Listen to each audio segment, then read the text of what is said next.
Hello students, welcome to my YouTube channel concept mentor. आज की class में हम अरिहंत के सैंपल पेपर करने वाले हैं और इस वीडियो में हम complete solution sample paper first का करेंगे। ये स्टैंडर्ड मैथ्स का सैंपल पेपर है। अभी तक जो बच्चे पहली बार इस वीडियो को देख रहे हैं, उन्होंने अगर ये सर्च करके हमारे चैनल पे पहुंचे हैं अरिहंत सैंपल पेपर या इस तरीके का टर्म देखकर, तो मैं उनको ये बताना चाहूँगा कि हमारे चैनल पे मास्टर माइंड के कंप्लीट सॉल्यूशन, एग्जाम आइडिया का कंप्लीट सॉल्यूशन, एडुकार्ट का कंप्लीट सॉल्यूशन, ओसवाल बुक की कंप्लीट सॉल्यूशन, स्टैंडर्ड मैथ्स की सारी चीजें टॉपिक वाइज चैप्टर वाइज आपको प्लेलिस्ट में अपलोडेड है। तो अगर अभी तक आपने हमारे चैनल को सब्सक्राइब नहीं किया है तो प्लीज चैनल को जरूर सब्सक्राइब करें और नोटिफिकेशन के लिए बेल आइकन के बटन को दबाएं, जिससे कि वीडियो की कोई भी लेटेस्ट नोटिफिकेशन हो वो सबसे पहले आपके पास पहुंचे।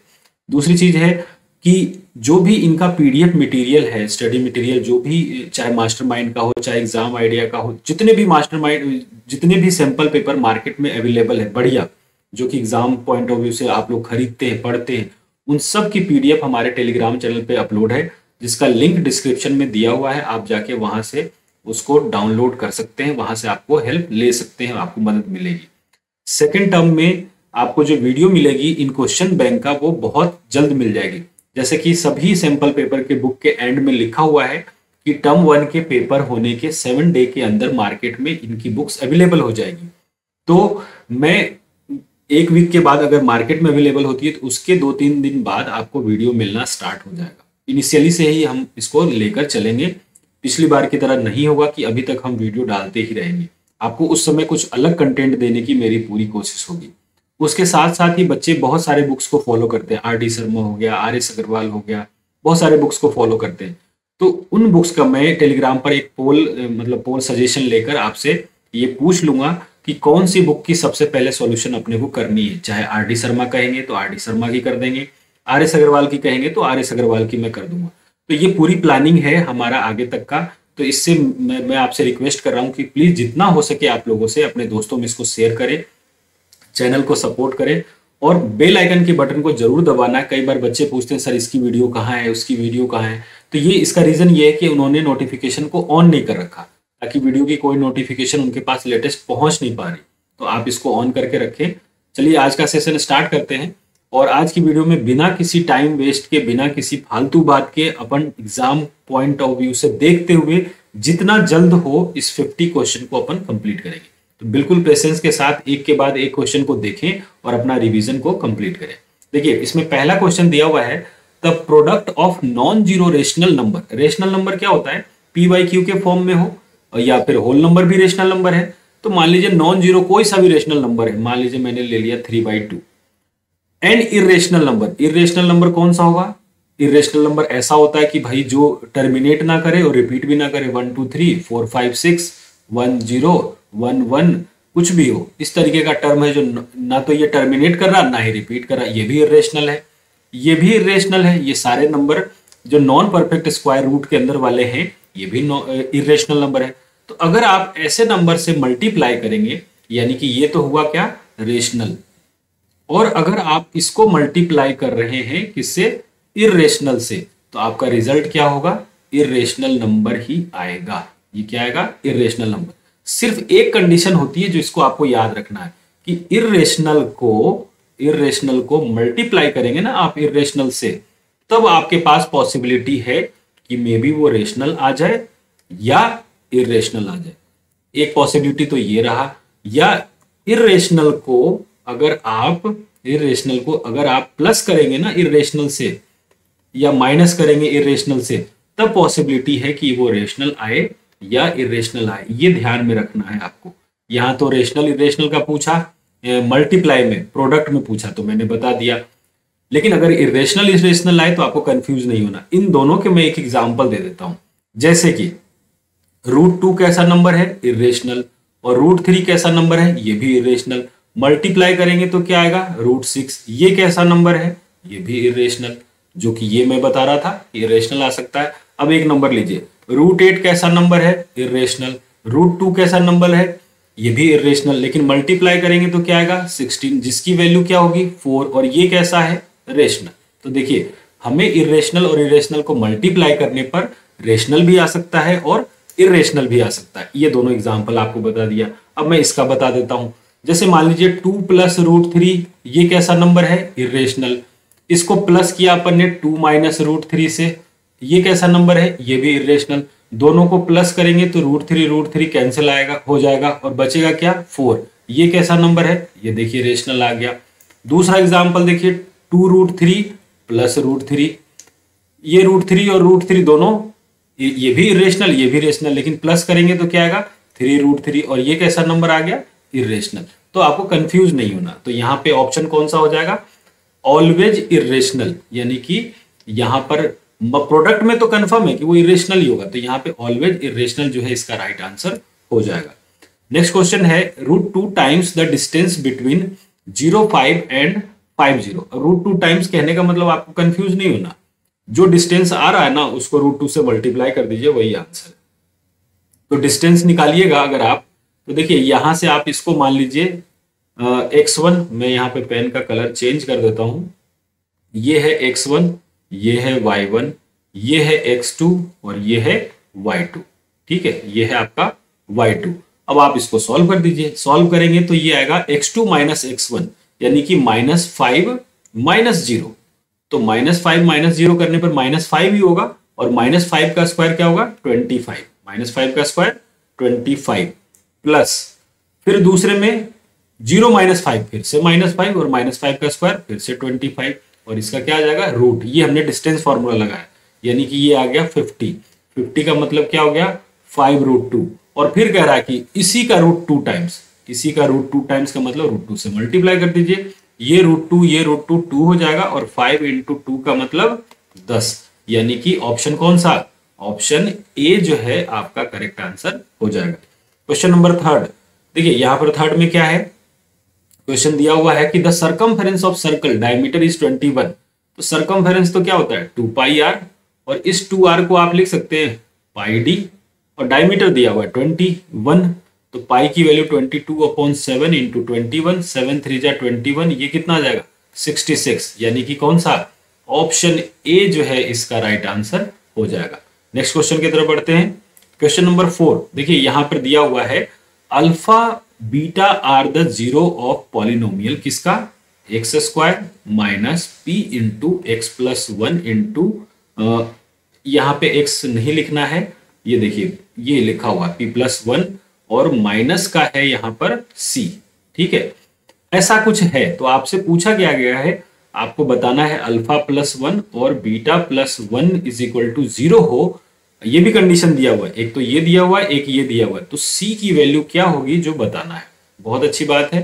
अब आप देखिए अप्रोच कैसे बताने का, तो मैं तुरंत समझा दूंगा ये रहा आंसर आपका, लेकिन इससे आप सीखेंगे नहीं।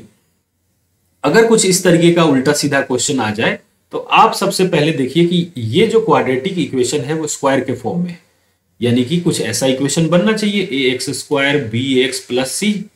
चलिए यहां तो x² दिख रहा है, लेकिन इसमें x वाला कोएफिशिएंट जैसा होना चाहिए था वैसा शो नहीं हो रहा है। सबसे पहली चीज तो ये देखिए, ये भी कांस्टेंट है मानते हैं, लेकिन ये कुछ इस बीच वाला जो टर्म है वो कुछ इस फॉर्म में नहीं है। तो सबसे पहले हम इस फॉर्म में इसको बनाएंगे। अब ये कैसे बनेगा, तो देखिए ये दिया हुआ है x² minus p into x plus 1 into c plus 1 into कुछ भी नहीं है यहाँ पर, ये कुछ भी नहीं है माइनस c, ठीक है। इसको मल्टीप्लाई करिएगा, तो मल्टीप्लाई करेंगे तो x² minus px minus p और माइनस c।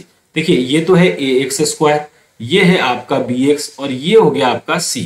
इसको थोड़ा सा और अच्छे से लिख देते हैं, इसको अच्छे से लिखेंगे तो ये क्या हो जाएगा x² माइनस px और माइनस कॉमन लीजिएगा तो ये p प्लस c।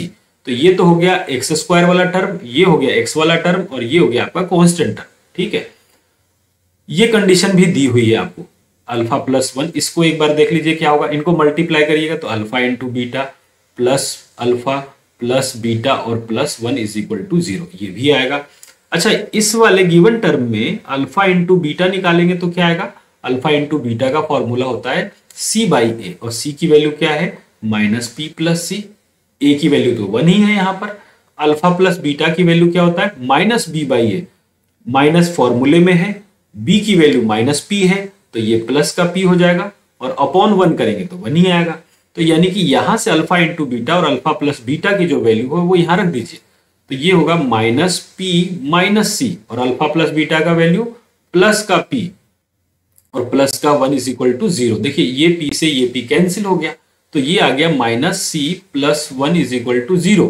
तो c की वैल्यू ये उधर लेके जाएंगे तो क्या आएगा 1, यानी कि कौन सा ऑप्शन, ऑप्शन यहां से देख लीजिए कौन सा है, c इज इक्वल टू 1, यानी कि ऑप्शन ए जो है इसका राइट आंसर हो जाएगा। तो अप्रोच आपको ऐसा रखना है, जो बेसिक पढ़ा है उसको अप्लाई कीजिए और बस क्वेश्चन को कर देना है। नेक्स्ट क्वेश्चन देखिए 5 वाला। अब यहां से क्या है, एक साथ सिंगल क्वेश्चन को एडिट करने में बहुत टाइम लगता है, तो मैंने एक साथ ही 3-4 क्वेश्चन लिख दिए। इनको मैं सॉल्व कराता जाऊंगा, इरेज करता जाऊंगा। अगर आपको जरूरत है तो आप इसका स्क्रीनशॉट ले लीजिएगा, ठीक है। अब देखिए यहां पर बेटा क्वेश्चन ये दिया हुआ है कि कहा गया है कि x इज इक्वल टू 2 और y इज इक्वल टू 1 किसका सॉल्यूशन है। अब अपन ये समझे कि सॉल्यूशन होता क्या है, किसी चीज का कोई सॉल्यूशन कब होगा, जब उस वैल्यू को आप उसमें रखेंगे तो जो गिवन कंडीशन है वो सेटिस्फाई होता होगा। सेटिस्फाई का मतलब अगर 10 है तो इनकी वैल्यू रखने के बाद 10 आना चाहिए, अगर 5 है तो इनकी वैल्यू रखने के बाद 5 आना चाहिए, अगर 0 है तो इनकी वैल्यू रखने के बाद 0 होना चाहिए। जो भी है सेटिस्फाई का मतलब जैसा वो कह रहा है वो उस हिसाब से हो जाना चाहिए। अब देखिए यहां पर दिया हुआ x इज इक्वल टू 2 और y इज इक्वल टू 1, ये दोनों वैल्यू हम इन इक्वेशन में रखकर देखेंगे, ठीक है, रखकर देखेंगे। जहां पर ये जो कह रहे हैं वो अगर हो जाता है तो समझ जाइए वही उसका सॉल्यूशन है। अब ये कैसे पता चले, तो पहला ऑप्शन जो है, पहला ऑप्शन में जो दिया हुआ है क्या है, ए ऑप्शन देखिए क्या दिया हुआ है 2x plus 7y is equal to 11। एक बार x इज इक्वल टू 2 रखेंगे तो कितना आएगा, x इज इक्वल टू 2 रखेंगे तो 2 2 जा 4 और y इज इक्वल टू 1 रखेंगे तो ये क्या होगा 7 और ये कितना आ गया 11। लीजिए हो गया आपका काम, यानी कि यही इसका सॉल्यूशन है, यही इस इक्वेशन का सॉल्यूशन है।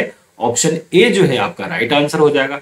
अब एक बार कोई सोचेगा कि सर हम दूसरे वाले पे करके देखें तो क्या पता उनमें भी आ जाए, तो देख लीजिए एक बार बी वाले में 4a की वैल्यू 2 रख दीजिए और -2 × 1 रख दीजिए, y की जगह क्या 5 आ रहा है क्या, 4 2 जा 8 -2 ये तो 6 आ रहा है और ये कह रहा है कि 5 है, तो ये तो गलत हो गया ना, तो ये इसका सॉल्यूशन नहीं है। तो इसी तरीके से आपको चेक करना है, ठीक है।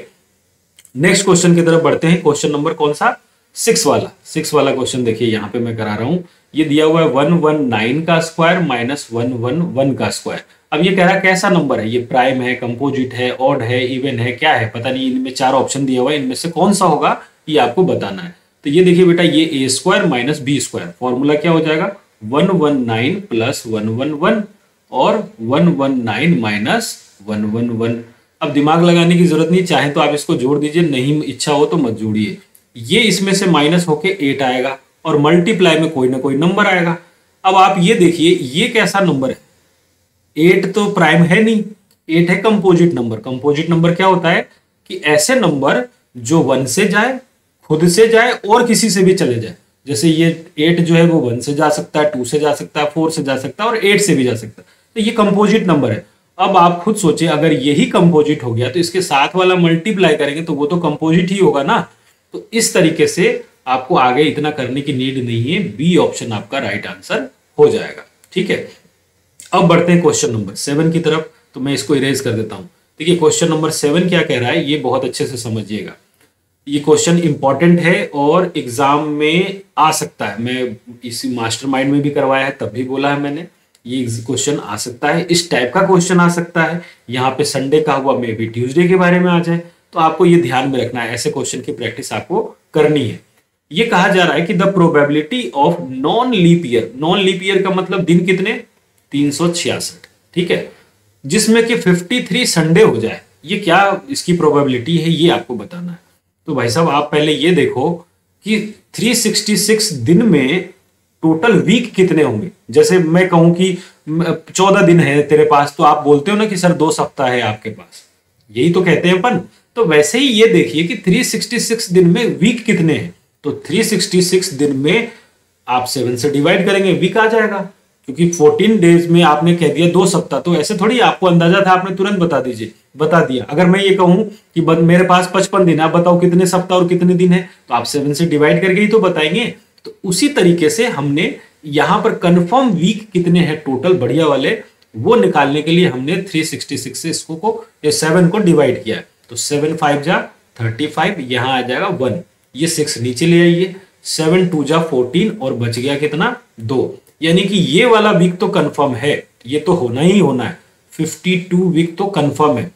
52 वीक का मतलब 52 वीक का मतलब कि 52 संडे भी कंफर्म है। कोई ऐसा वीक है क्या किसी के नजर में जिसमें संडे नहीं आता हो? अगर वीक है तो संडे तो आना ही है, बल्कि 7 दिन आएंगे। तो ये तो कंफर्म है। अब बच गया ये 2 दिन। ये 2 दिन में क्या क्या हो सकता है ये बताइए आप। ये हमारे लिए मेन चीज है। तो देखिए, अगर मान यहां तक तो वीक कंप्लीट हो गया, कुछ भी रहा हो दिन, कुछ भी रहा हो, ये 52 डे के बाद कोई भी दिन रहा हो, मान लीजिए ये वीक जो है, ये वाला वीक जो है संडे को खत्म हुआ है ना, या कहीं पे भी मान लीजिए संडे को ही खत्म हो गया, तो अगला जो वीक होगा वो क्या आएगा? मंडे, और अब उसके अगला दिन कौन सा हो जाएगा? ट्यूसडे। अगर ये संडे पे खत्म हुआ है तो अगला दिन क्या हो जाएगा? मंडे और ट्यूसडे। फिर उसके मान लीजिए ट्यूसडे पे खत्म हुआ हो तो या मंडे पे खत्म हुआ हो, तो अगर मंडे पे खत्म हुआ होगा तो अगला दिन हो जाएगा ट्यूसडे और वेडनेसडे। अगर ट्यूसडे पे खत्म हुआ हो तो ये अगला दिन हो जाएगा वेडनेसडे और थर्सडे। अगर वेडनेसडे पे खत्म हुआ हो तो अगला दिन हो जाएगा थर्सडे और फ्राइडे। अगर मान लीजिए थर्सडे पे खत्म हुआ हो तो फ्राइडे और सैटरडे। अगर मान लीजिए फ्राइडे पे खत्म हुआ हो तो उसका अगला दिन हो जाएगा सैटरडे और संडे। अगर मान लीजिए सैटरडे पे खत्म हुआ हो तो ये अगला दिन हो जाएगा संडे और फिर मंडे। इसके बाद कोई प्रोबेबिलिटी नहीं है। यही दोनों पेयर दिन में आ सकते हैं 52 वीक के बाद। तो अब आप यहां पर ये देखिए सर कि संडे कहां कहां आ रहा है। एक तो यहां संडे आने के चांसेस है कि मे बी यहां पर वीक खत्म हुआ और अगला दिन ही संडे आ जाए और संडे के बाद मंडे हो जाए, या अगला दिन ही सैटरडे हो जाए और फिर संडे हो जाए, है ना। और दूसरा चांसेस ये है कि मे बी पहला दिन संडे रहा हो तो यहां 2 चांसेस है कि ये हो सकता है कि संडे आ जाए। ठीक है, यानी कि आपके लिए फेवरेबल जो हो गया वो 2 हो गया। और आउट ऑफ कितने? 1 2 3 4 5 6 और 7। तो 2/7 जो है इसका राइट आंसर हो जाएगा। कौन सा? ऑप्शन ए इसका करेक्ट आंसर हो जाएगा। क्वेश्चन नंबर 8 देख लेते हैं। देखिए 8 में क्या कहा गया? If 3 is one of the zero. इसका जो है ना 3 जीरो है तो एक ही वैल्यू फाइंड करना है। अब जीरो क्या होता है वो समझ लेते हैं। जीरो वो वैल्यू है जिसको, अब ढंग से सुनिएगा फिर वापस आपको याद करने की नीड नहीं पड़ेगी, बस सुन लीजिए इसको, कि जीरो किसी भी इक्वेशन का, चाहे वो लीनियर हो, चाहे वो क्वाड्रेटिक हो, चाहे वो क्यूबिक हो, चाहे जाने कितने पावर का भी हो, अगर उसका जीरो की बात हो रही है तो जीरो वो वैल्यू है जब उस वैल्यू को आप उस गिवन इक्वेशन में रखेंगे, चाहे वो कैसा भी हो, दिखने में कैसा भी हो, बड़ा हो छोटा हो, है ना, उस इक्वेशन में अगर आप रखेंगे तो उस पूरे इक्वेशन को जीरो कर देगा। यही जीरो होता है ना। जीरो क्या है? जीरो वो वैल्यू होती है, उस वैल्यू को चाहे कैसा भी इक्वेशन हो उस इक्वेशन में रखने के बाद उसको कंप्लीट जीरो कर देगा। तो यानी कि ऐसा है कि ये 3 यहां पे कह रहा है जीरो है, तो एक बार रख के देखें अपन, रखने के बाद जीरो होना चाहिए। अगर आप इसको इसमें रख देंगे तो देखिए एक्स की जगह ही तो रखेंगे। अगर आप एक्स की जगह रखेंगे तो बचेगा क्या? ए, और इक्वल में आपने जीरो कहा ही है तो वहां से ए की वैल्यू फाइंड हो जाएगी। तो ठीक है, हम रख देते हैं यहां पर। देखिए 9 है और 3 का स्क्वायर तो वो भी 9 माइनस 3 इंटू ए 3a, और यहां पर शायद ब्रैकेट है, मैं यहां पर इरेज करके देखता हूं, शायद ये ब्रैकेट है। हाँ ये ब्रैकेट है, तो आपको इस तरीके से इसको ट्रीट करना है। ये 3 मैं इसको एक बार अच्छे से इरेज करके लिख देता हूं ताकि आप कंफ्यूज ना हो कि क्या हुआ है एक्चुअली में। तो देखिए ये 9 और 3 का स्क्वायर ये भी 9 माइनस 3a माइनस 1 और फिर यहां पर 3 प्लस 5 इज इक्वल टू 0। ठीक है, 9 9 जा 81 माइनस ये 3 को अगर आप इस 3 को अंदर भेज देंगे तो ये क्या होगा? 3 इंटू 3a माइनस 3 और प्लस का 5 इज इक्वल टू 0। तो देखिए 81 माइनस, अब मल्टीप्लाई करिएगा तो आएगा 9a plus 9 plus 5 is equal to 0। अब देखिए 81 और 9 90 और 90 और 5 95 हो जाएगा। कितना हो जाएगा? 95। तो minus 9a plus 95 is equal to 0। इसको इधर भेज दीजिए क्योंकि ये माइनस में है। तो 9a इज इक्वल टू क्या आ जाएगा? 95। तो a की वैल्यू 95 अपॉन 9। 95 अपॉन 9 का मतलब कौन सा ऑप्शन? बी ऑप्शन आपका राइट आंसर हो जाएगा। ठीक है, अब देखिए क्वेश्चन नंबर 9 जो है वो बहुत ही इजी है, ये मेरे ख्याल से 8th का है ये कॉन्सेप्ट या 9th का होगा। इन विच क्वाड्रेंट 3 - 5 लाइज, 3 - 5 लाइज। तो देखिए अपन ने ये पढ़ा हुआ है, जिन बच्चों को किसी के साथ ये दिक्कत हो सकती है, अगर नहीं है तो बहुत अच्छी बात है कि मैं ये मान के चल रहा हूँ कि अपनी वीडियो एक स्टैंडर्ड बच्चा भी देख रहा है जिसकी मैथ्स बहुत अच्छी है, और वो भी बच्चा देख रहा है जिसकी मैथ्स बहुत वीक है।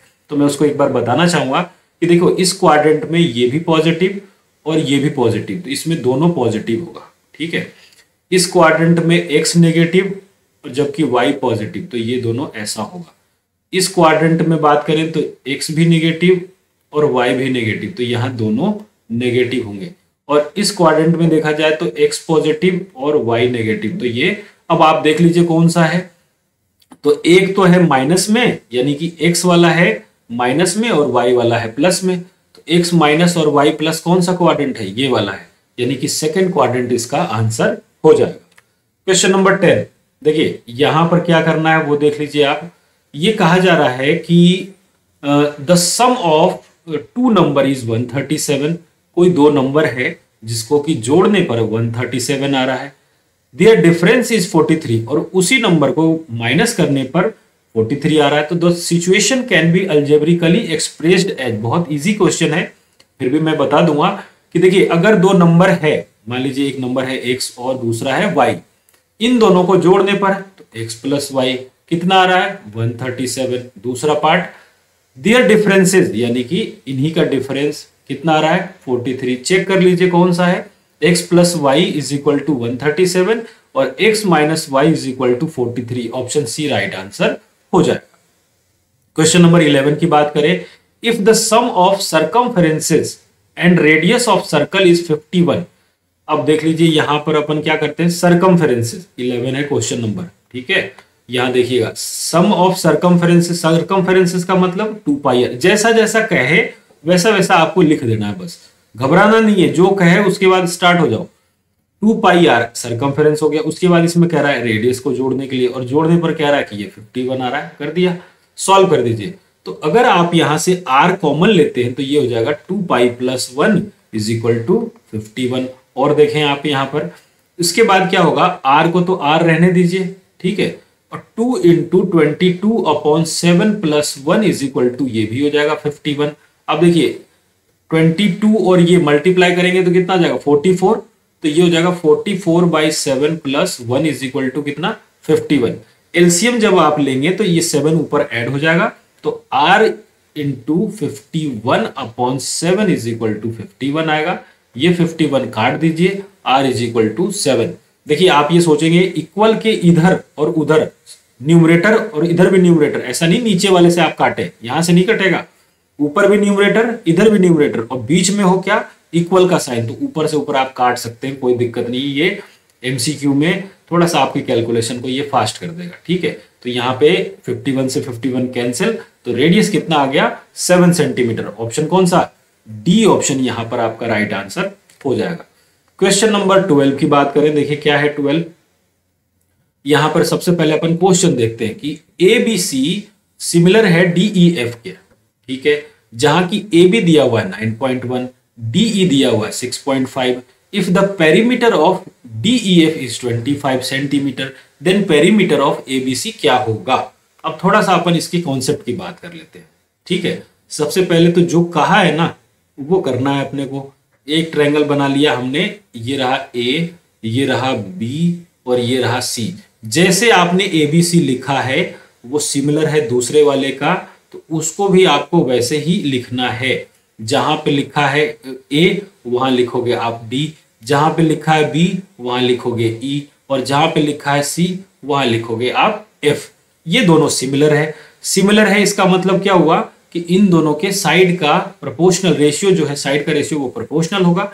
इसके मतलब ये हुआ, अगर ये ट्रायंगल क्या है A B C similar to triangle D E F, यही तो है, तो आप इसके सिमिलरिटी का रेशियो लीजिएगा, यानी ये वाला दोनों ये दोनों के हो जाएगा ए बी अपॉन डी ई।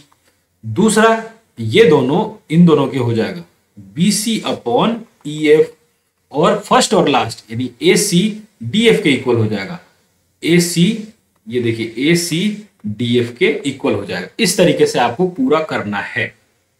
अब देखिए, हमने ये पढ़ा है कि अगर एरिया हो triangle ABC upon triangle DEF, अगर एरिया की बात हो रही है, ठीक है ना, तब क्या हुआ, करस्पॉन्डिंग साइड के रेशियो के स्क्वायर के इक्वल होगा, यानी कि AB अपॉन DE का स्क्वायर के इक्वल होगा। लेकिन जब पेरीमीटर की बात करते हैं तो कोई फर्क नहीं पड़ता, ये रेशियो ही लेना है। तो पेरीमीटर में किसका आ जाएगा, सबसे पहले बड़े वाले ट्रायंगल को ले रहे हैं तो यहां हो जाएगा पेरीमीटर ऑफ ट्रायंगल किसका, ABC upon perimeter of triangle DEF। ये आपका थ्योरम है, बस ध्यान में रखना, ज्यादा दिमाग लगाना ही नहीं है, हमें तुरंत सॉल्व करना है। अब देखिए AB कितना दिया हुआ है 9.1, जो भी दिया हुआ आप लिख दीजिए एक बार। DE कितना दिया हुआ है 6.5, ठीक है। अब आपको यहां पर और क्या दिया हुआ है, BC आपको क्या फाइंड करना है, perimeter, then the perimeter of triangle ABC निकालना है, और दूसरे का दिया हुआ तो हम डायरेक्ट इसी के रिलेशन को यूज कर ले। हमें निकालना है पेरीमीटर ऑफ ट्रायंगल ABC, ये तो निकालना है, और अपॉन में कर देते हैं पेरीमीटर ऑफ DEF दिया हुआ है 25, ठीक है। ये डेसिमल से इस डेसिमल को काट दीजिए, 13 सते 91 और 13 पचे 65, 5 से गया 25 बार में, 5 पचे 25, मल्टीप्लाई कर दीजिए तो ये पेरीमीटर ऑफ ट्रायंगल ABC क्या हो जाएगा 7 इंटू 5, और 7 इंटू 5 इज इक्वल टू कितना 35। 35 का मतलब कौन सा ऑप्शन, डी ऑप्शन आपका राइट आंसर हो जाएगा। चलते हैं नेक्स्ट क्वेश्चन की तरफ। मैं इसको कर देता हूं इरेज, जो भी बच्चे चाहें तो उसको स्क्रीनशॉट ले लीजिएगा, ठीक है। अब अपन बढ़ते हैं इस वाले क्वेश्चन की तरफ। क्वेश्चन नंबर 13 दिया हुआ है, ए की वैल्यू है ये, बी की वैल्यू है ये, सी की वैल्यू ये, और एलसीएम ऑफ एबीसी कुछ ऐसा दिया हुआ है। तो कह रहा है ये एन जो है ना, ये एन ये क्या होगा। बहुत आसान सा है चीज, आप समझिए। मैं बिल्कुल बेसिक से बता रहा हूं कि a इज इक्वल टू दिया हुआ है 2 की पावर 3, 3 की पावर 1, b की वैल्यू दिया हुआ है 2 इंटू 3 इंटू 5, c की वैल्यू दिया हुआ है 3 की पावर n इंटू 5। अब आप बात करें एलसीएम की, बात करते हैं भाई। एलसीएम में क्या होता है, जो भी नंबर्स आपको यहां पर दिख रहे हैं ना, लिख दीजिए आप एक बार।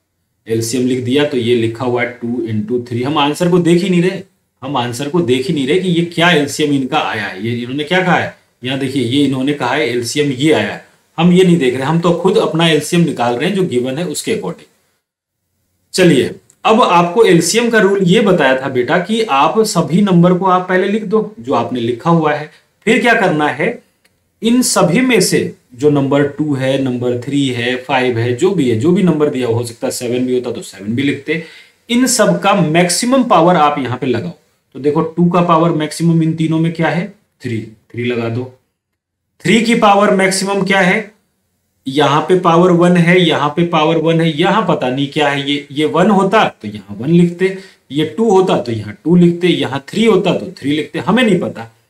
लेकिन अब आप जब आप इस क्वेश्चन के आंसर में देखिएगा कि जहां एलसीएम दिया हुआ है वहां 3 की पावर क्या लिखा है उन्होंने 2, इसका मतलब कि ये n की जगह क्या रहा होगा 2, तो यहां पर क्या लिख देंगे 2, और 5 तो दिख रहा है आपको 5 की पावर 1 है तो ये 1।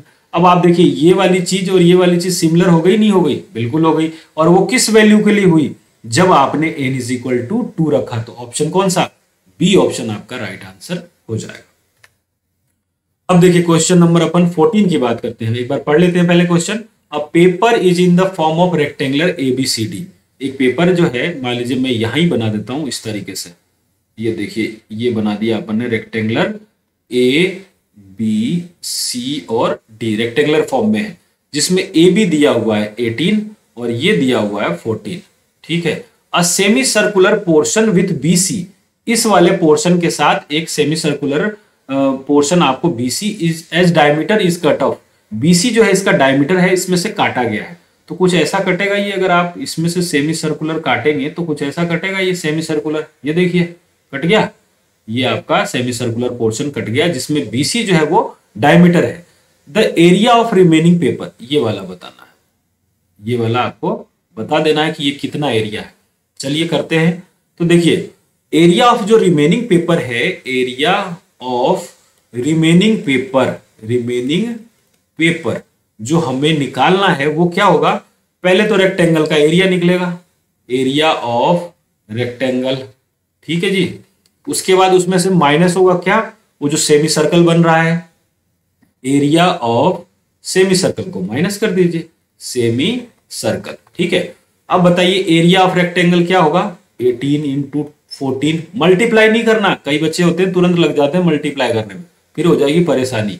अब आएगा एरिया ऑफ सेमी सर्कल, तो सेमी सर्कल का एरिया क्या होगा, पाई आर स्क्वायर अपॉन 2, सर्कल का पाई आर स्क्वायर और इसका हाफ, तो पाई की वैल्यू कितनी 22/7, आर कितना, जब डायमीटर 14 है तो रेडियस 7 हो जाएगा, तो रेडियस 7, तो पाई एक बार 7, दो बार 7 और अपॉन 2 है तो नीचे 2, ये 7 से 7 काट दीजिए और 2 से ये काट दीजिए 11 बार में, तो ये कितना आएगा 18 इंटू 14 माइनस 77, ठीक है, ये हमने ले लिया।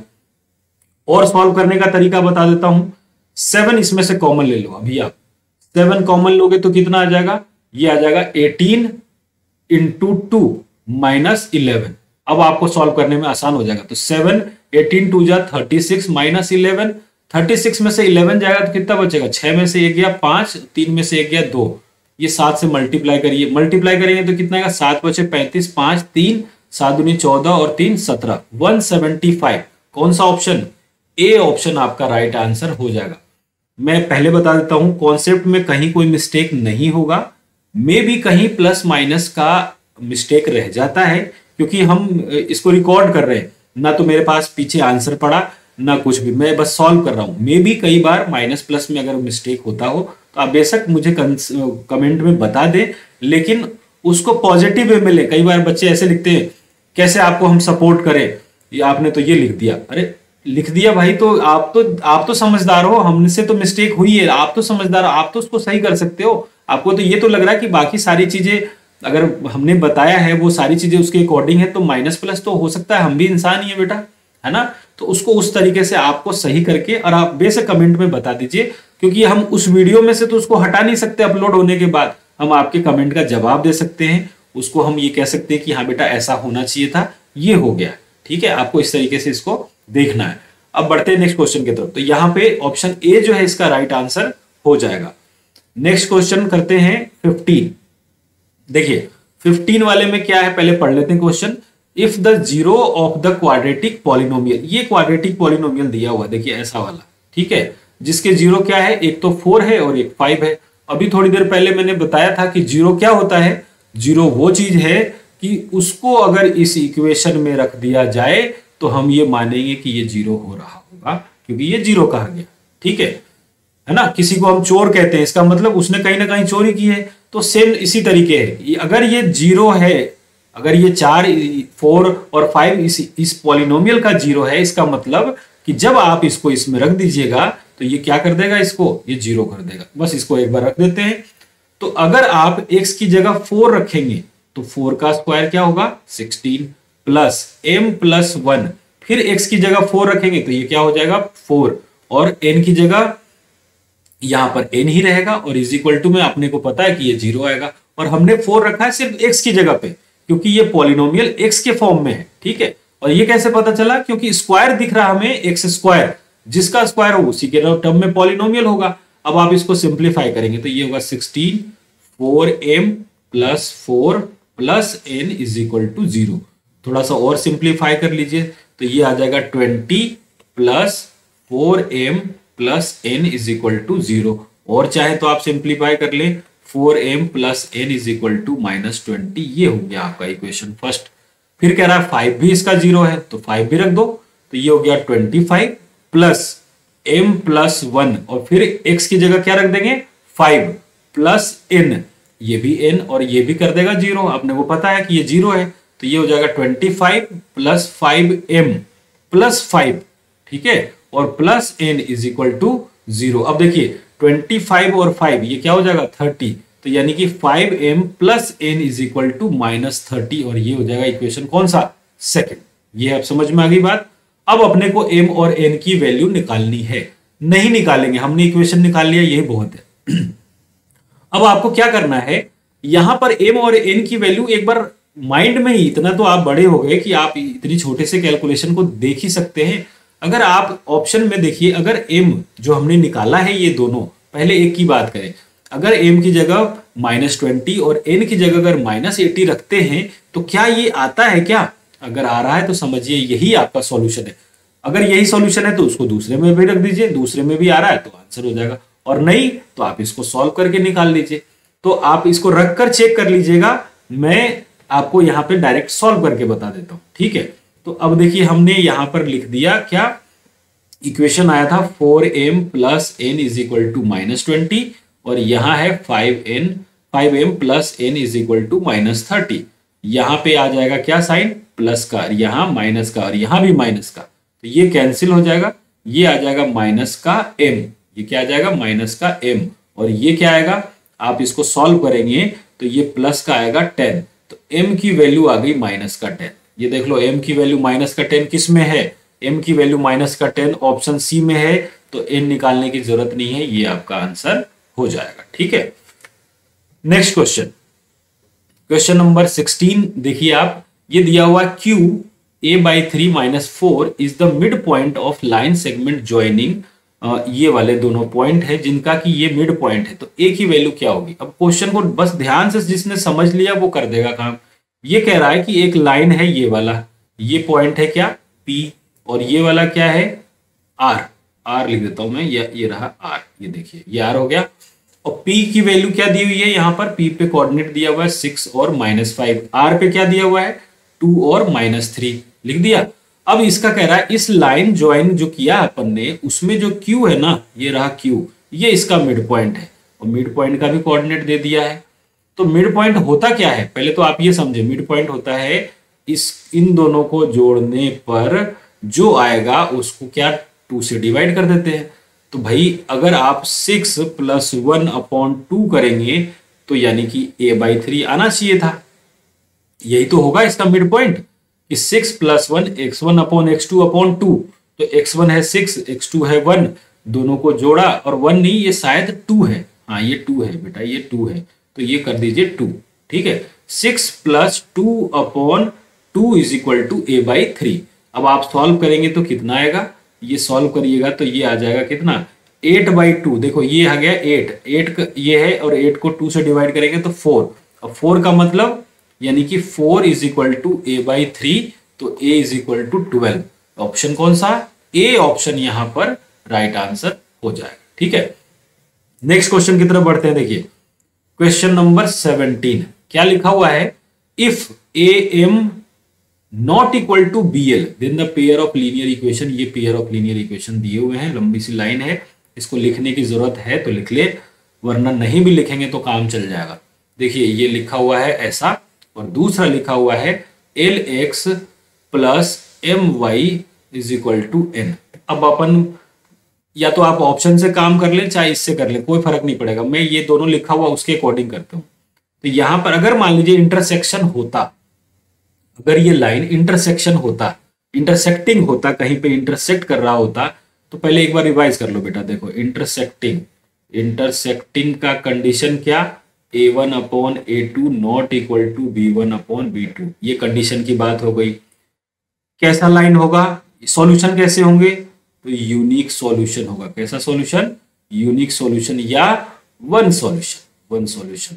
लाइन की प्रॉपर्टी की बात करें तो एक दूसरे को इंटरसेक्ट करेगा, क्या करेगा, इंटरसेक्ट करेगा। और कंसिस्टेंट की बात करें तो ये लाइन हमेशा जो इंटरसेक्टिंग होगी वो लाइन जो होगी वो कंसिस्टेंट होगी। ये लाइन कैसी होगी, कंसिस्टेंट। इसी कंडीशन को यूज कर लीजिए, a1/a2 a/l not equal to b1/b2 b/m। एक बार करिएगा cross multiply, am not equal to bl नहीं आ रहा क्या, और यही नहीं दिया हुआ क्या, यही तो है वो गिवन जो है वो यही तो है। तो यानी कि इसका मतलब ये क्या हुआ, इसके यूनिक सॉल्यूशन, देखो लिखा है मैंने कि अगर इंटरसेक्टिंग है तो उसके यूनिक सॉल्यूशन होंगे, यानी कि ऑप्शन ए आपका राइट आंसर हो जाएगा। क्वेश्चन नंबर 18 पहले अपन पढ़ते हैं फिर करेंगे solve. One card is drawn at random from well shuffled deck of 52 card. Total 52 card होते हैं, जिसमें से हमने उसको अच्छे से मिक्स करा और एक कार्ड हमने निकाला है। निकालने के बाद कह रहा है कि वो क्या चांसेस है कि फेस कार्ड हो। अब आप ध्यान रख लीजिएगा, वैसे तो मैं जिन बच्चों को कार्ड वाले में प्रॉब्लम है, प्लेलिस्ट में जाना, प्रोबेबिलिटी वाले चैप्टर में जाना, उसमें प्रोबेबिलिटी का एक 100 ट्रिक्स बताया है मैंने, कार्ड से रिलेटेड है, बिल्कुल कार्ड से रिलेटेड है। जिस बच्चे को भी दिक्कत है वो अभी यहाँ तक अगर पहुंच गया है 18 तक वीडियो तक, अगर वो भी कंटिन्यू कर रहा है, तो मैं उसको कहूंगा इसको तो करो कंप्लीट। यहाँ पे जो मैं बता रहा हूँ उसको रखना है ध्यान में, और यहाँ के बाद आपको उस प्रोबेबिलिटी वाली वीडियो को देखना है। देखने के बाद ये क्वेश्चन नहीं, फिर कोई सा भी क्वेश्चन होगा ना 2 सेकंड के अंदर कर दोगे, ठीक है। तो एक बार अगर नहीं देखा है तो प्लीज जाके आप उस वीडियो को देख लें और फिर आप सॉल्व कीजिएगा। तो देखिए हमने क्या करना है, यहां पर 52 कार्ड टोटल होते हैं, तो सीधी सीधी बात है कि यहां पर हम अगर रिवाइज करा रहा हूं, मैं पूरा कंप्लीट पेपर करा रहा हूं, तो यहां पर मैं आपको डायरेक्ट कहूंगा कि 4 तरीके के कार्ड होता है। एक तो होता है कौन सा, रेड कलर में और ब्लैक कलर में 2 तरह के कार्ड होते हैं, जिसमें टोटल 4 टाइप के होते हैं। 2 तो होता है रेड में और 2 होता है ब्लैक में। रेड में कौन कौन सा होता है, एक तो होता है हार्ट और एक होता है डायमंड, और ब्लैक में क्या होता है, क्लब, और एक तो होता है क्लब का और दूसरा होता है स्पेड्स का। और हर में रेड वाले हार्ट में भी 4 होंगे फेस कार्ड, 3 होंगे फेस कार्ड, है ना। रेड वाले हार्ट में भी 3 होंगे, रेड वाले डायमंड में भी 3 होंगे, ब्लैक वाला क्लब में भी 3 होगा और ब्लैक वाला स्पेड में भी 3 होगा। तो यानी कि 3-3 करके 4 टाइप के हैं, तो 3 × 4 टोटल फेस कार्ड कितने हो गए, 12। टोटल फेस कार्ड कितने हो गए, 12। अब कहा जा रहा है कि यानी कि आपके लिए फेवरेबल हो गया 12 और ये टोटल कितना हो गया 52। सॉल्व कर दीजिए। तो अगर आप इसको सॉल्व करेंगे 3 से, तो 3 4 जा 12, और ये 3 से जाएगा नहीं, ये नहीं जाएगा। आप इसको सॉल्व करें 2 से, तो 2 6 जा 12 और 2 से जाएगा ये 26 में, 2 से जाएगा ये 3 टाइम में और 2 से जाएगा ये 13 टाइम में। तो 3/13 जो है ना, इसका राइट आंसर हो जाएगा। यानी कौन सा ऑप्शन, ऑप्शन सी जो है इसका करेक्ट आंसर होगा।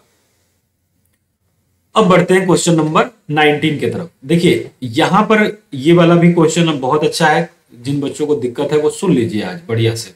देखिए the coordinates of the point which reflection, इसका रिफ्लेक्शन निकालना है, और किसके रिस्पेक्ट में, एक्स एक्सिस में। अब सुन लीजिए मेरी बात, किसी का भी रिफ्लेक्शन निकालना हो, चाहे वो एक्स एक्सिस हो या वाई एक्सिस का हो, जिस एक्सिस का कह रहा है, यहां किसका कह रहा है, एक्स एक्सिस का, तो एक्स एक्सिस को छेड़ना नहीं है, ये रहा नहीं छेड़ा अपन ने, और वाई वाला उसको अपोजिट कर देना है। ये प्लस का 5 है ना, आप माइनस का 5 लगा दें। कौन सा आंसर, सी ऑप्शन आपका राइट आंसर होगा। अगर इसी को कहता मान लीजिए वाई एक्सिस के, तो फिर हम एक्स वाले को बिल्कुल, अगर वो कहता ये वाई एक्सिस के, है ना, इसको कह देता अगर वाई एक्सिस के, तो हम क्या करते हैं वो देखिए। अगर ये कहता वाई एक्सिस के, तो फिर 5 को बिल्कुल परेशान नहीं करते और 3 को कर देते चेंज, तो ये -3 से क्या हो जाता, +3। तो बहुत ध्यान से समझना है और बहुत सिंपल सी चीज है। तो 19 का ऑप्शन हो जाएगा सी। अब बढ़ते हैं क्वेश्चन नंबर 20 की तरफ। देखिए ये दिया हुआ 2.13 113 3 111 3 4 टाइम्स 1 फिर 3, कुछ ऐसा ही चल रहा है। तो इसमें क्या है, ये टर्मिनेट भी नहीं कर रहा और ना ही कोई ऐसा पैटर्न बन रहा है जिसको कि देखकर हम कहें कि हाँ कुछ इस तरीके से आप बार बार लगा के काम कर सके, ऐसा कुछ भी नहीं है। ना तो ये टर्मिनेटिंग है यानी कि नॉन टर्मिनेटिंग है, और नॉन रीअकरिंग है, रीअकर भी नहीं, बार बार वही चीज नहीं आ रहा है।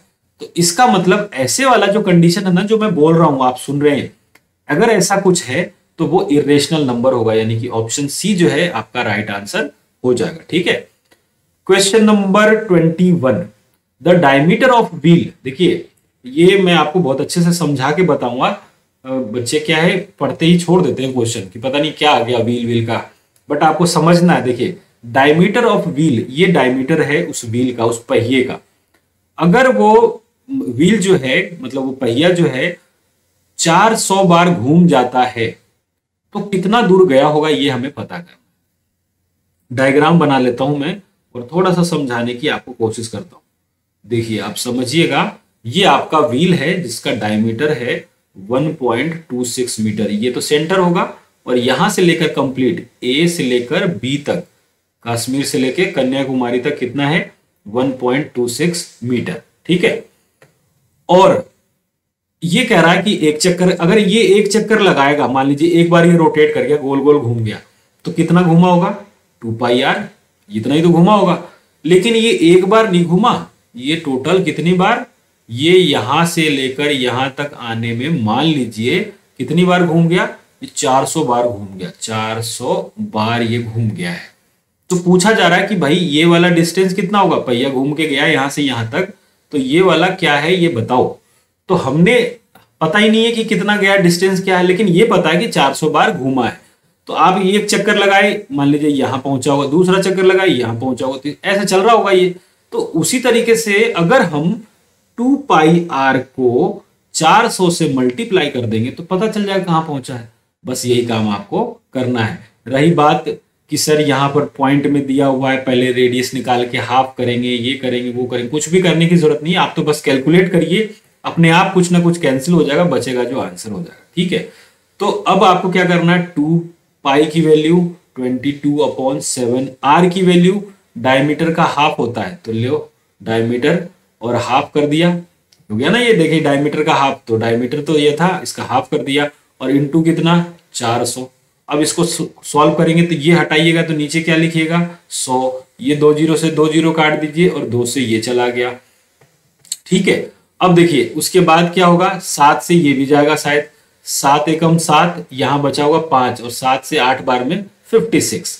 अब क्या बचा, अब ये आ गया 44 इंटू 18, मल्टीप्लाई कर दीजिए, लगे हाथ मल्टीप्लाई करिएगा तो देखिए 44 इंटू 18, 8 चौक 32, 2 3, 8 चौक 32 और 3 35, 4 और 4 सॉल्व कर दीजिए, 2 5 4 9 और 4 3 7, 792।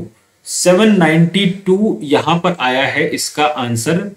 देखिए ये 2 एक बच रहा है, ये वाला 2 मल्टीप्लाई करना हमने भूल गए हैं, तो यहाँ 2 और मल्टीप्लाई हो जाएगा, 2 2 जा 4, 9 2 जा 18, 1 और 7 2 जा 1 और 1, देखिए यहाँ पे 2 2 जा 4, 7 9 2 जा 18 और 1, 7 2 जा 14 और 1 15, 1584, 1584 डी ऑप्शन इसका राइट आंसर हो जाएगा। तो ये 2 जो है ना, ये वाला 2, ये वाला हमने भूल गए थे, तो ये आपको ध्यान में रखना। ठीक है, तो यहां से इस तरीके से डी ऑप्शन इसका राइट आंसर हो जाएगा। अब बढ़ते हैं क्वेश्चन नंबर 22 की तरफ। क्या है 22 ये भी देख लेते हैं। क्वेश्चन नंबर 22 में कह रहा है कि if p minus Q plus R is equal to 0 then zero of the polynomial, इन सब का जीरो क्या होगा ये अपने को पता करना है।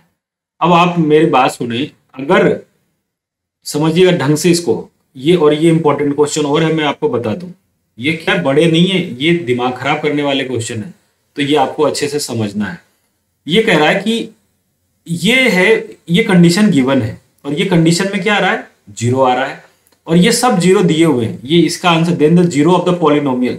तो जब जीरो पूछा गया है तो ये आंसर भी क्या है, जीरो ही तो है, ये सारे क्या है, इसके जीरो है। आपको क्या करना है, इन सबको इसमें से रख कर देख लीजिए, जीरो को रख लीजिए, 1 को रख लीजिए, -1 को रख लीजिए, और इसमें तो कुछ रखना ही नहीं है। रखने के बाद जिसमें ये कंडीशन आ जाता है ना, वही आपका आंसर हो जाएगा। क्यों, क्योंकि जीरो फाइंड करना और ये कंडीशन दिया हुआ है कि ऐसा कुछ होगा उसको रखने पर, क्योंकि यहां पर नंबर वंबर नहीं है, यहां पर पी और क्यू के फॉर्म में, तो जीरो रखने के बाद भी कुछ ऐसा ही आना चाहिए। तो एक बार आप रखिए, माइनस दिख रहा है इसलिए रख दीजिए यहां पर सी वाले को। अगर आप p ऑफ -1 रखेंगे, p ऑफ -1 रखेंगे तो क्या हो जाएगा, ये p इंटू 1 -1 का square plus q into -1 plus r रखिए एक बार, तो ये क्या हो जाएगा, देखिए p -1, ये देखिए ये क्या दिया हुआ है, p -1 का स्क्वायर p हो जाएगा, माइनस q हो जाएगा और प्लस r, और ये पहले से कह रहा है कि ये जीरो है, ये क्या है, जीरो है, तो यानी इसकी भी वैल्यू क्या हो गई, जीरो, तो यानी यही तो इसका जीरो हुआ, तो ऑप्शन कौन सा, सी ऑप्शन इसका राइट आंसर हो जाएगा। तो इस तरीके से इस क्वेश्चन को करना था। अब आइए क्वेश्चन नंबर 23 पे, बहुत अच्छा क्वेश्चन है। आप अगर सॉल्व कर, कोई बच्चा ये सोचे कि मैं इसको एलिमिनेशन लगाऊं, सब्सटीट्यूशन करूं और सॉल्व करके एक्स वाई की वैल्यू निकालूं, फिर इनको जोड़ूं और बताऊं आंसर क्या है, तो वो कर सकता है, कोई दिक्कत नहीं, मेहनती है, कर सकता है। लेकिन इसका तरीका क्या है तुरंत करने का, वो समझिए। और जब तक अपन पहचानेंगे नहीं, करेंगे कैसे। यहां देखिए नंबर क्या दिया हुआ है 47, और यहां क्या दिया हुआ है 31।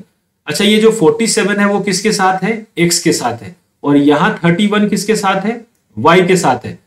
उधर आइए आप दूसरे साइड में, जो नंबर यहां पर y के साथ था, अब वो नंबर x के साथ हो गया, जो नंबर x के साथ था वो नंबर यहां पर y के साथ हो गया।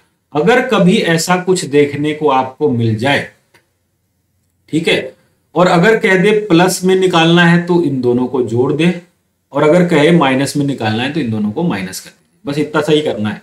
तो आप इन सबको जोड़ दीजिए। एक बार जोड़ेंगे तो क्या आएगा वो देखिए, 47x plus 31y is equal to 18, और दूसरा है 31x plus 47y is equal to 60। इन दोनों को जोड़ेंगे तो जब आप इसको जोड़िएगा ना तो ये आएगा 68 या 78, 78 ये आएगा 78x, और ये दूसरा आएगा 78y, और इधर भी जोड़िएगा तो वो आएगा 78। पूरे में 78 कॉमन, तो x plus Y is equal to फिर से 78। ये दोनों कैंसिल, तो x प्लस वाई की वैल्यू कितनी 1। ऑप्शन कौन सा, ए ऑप्शन यहां पर राइट आंसर हो जाएगा। ठीक है, नेक्स्ट क्वेश्चन, क्वेश्चन नंबर 24 में क्या है वो देख लीजिए। 24 में कहा जा रहा है, 24 में क्या है कि if LCM is 350, product of two number is ये, तो देयर एचसीएफ इज 5। अब ये क्या है, यहाँ पे आंसर लिख दिया है बट यहाँ पे ऐसा होना चाहिए था। ठीक है, तो एक बार करके देखते हैं कि अगर मान लीजिए हमारे पास बेसिक सा फॉर्मूला क्या है, LCM into HCF is equal to होता है product of two number. HCF कितना, एलसीएम देखिए, एलसीएम दिया हुआ है 350, एचसीएफ देखते हैं क्या आएगा, और प्रोडक्ट ऑफ टू नंबर कितना 25 इंटू 70, 1 0 से 1 0, 7 से 5 और 5 से 25, तो एचसीएफ बराबर कितना 5। यही तो ये कह रहा है, यानी कि एचसीएफ क्या आना चाहिए 5। ऑप्शन कौन सा, ऑप्शन सी जो है इसका राइट आंसर हो जाएगा।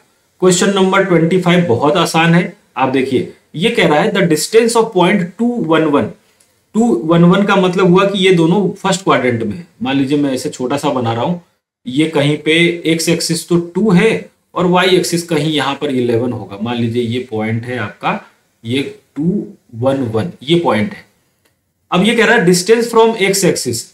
अब आप ये मानिए अभी आप हैं यहां पर, आप यहां पर हैं और आपको यहां तक पहुंचना है, तो कैसे जाइएगा, यूं घूम के थोड़ी जाएंगे आप सीधे जाएंगे, और जाने का जा सकते हैं लेकिन हम डिस्टेंस के मामले में रिस्क नहीं लेंगे, सीधा जाएंगे।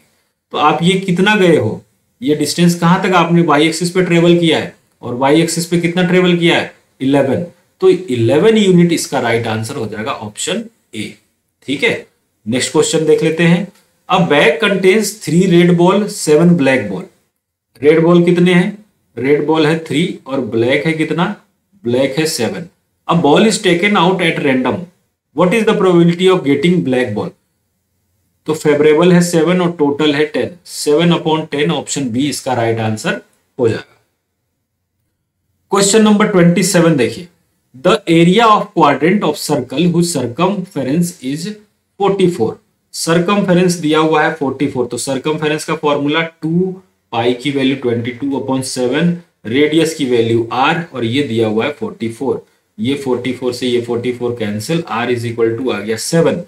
एरिया ऑफ क्वाड्रेंट, अब देखिए एरिया ऑफ क्वाड्रेंट का मतलब सर्कल का चौथा पार्ट, इसका एरिया, इसका पूरे सर्कल का होता है पाई आर स्क्वायर, तो एक क्वाड्रेंट का क्या हो जाएगा पाई आर स्क्वायर बाई 4। बहुत सारे फॉर्मूले लोग बाग रटते हैं, ये रट लो वो रट लो, अरे रटना क्यों है, आप ये जानते हो उसको 4 से डिवाइड कर दो। ऐसे रटोगे तो पता नहीं कितनी चीजें रटी, फिर एसएसटी कौन रटेगा, हिंदी कौन रटेगा, ग्रामर की चीजें कौन रटेगा। आपको जहां समझने की बारी आए वहां समझिए। केमिस्ट्री में रटने की होती है रटो, फिजिक्स में क्यों रटना, है ना। तो ये सारी चीजें, तो ये क्या आ जाएगा पाई स्क्वायर अपॉन 4। अब आपको निकालना है इसका क्वाड्रेंट का area, circle area of quadrant, है ना।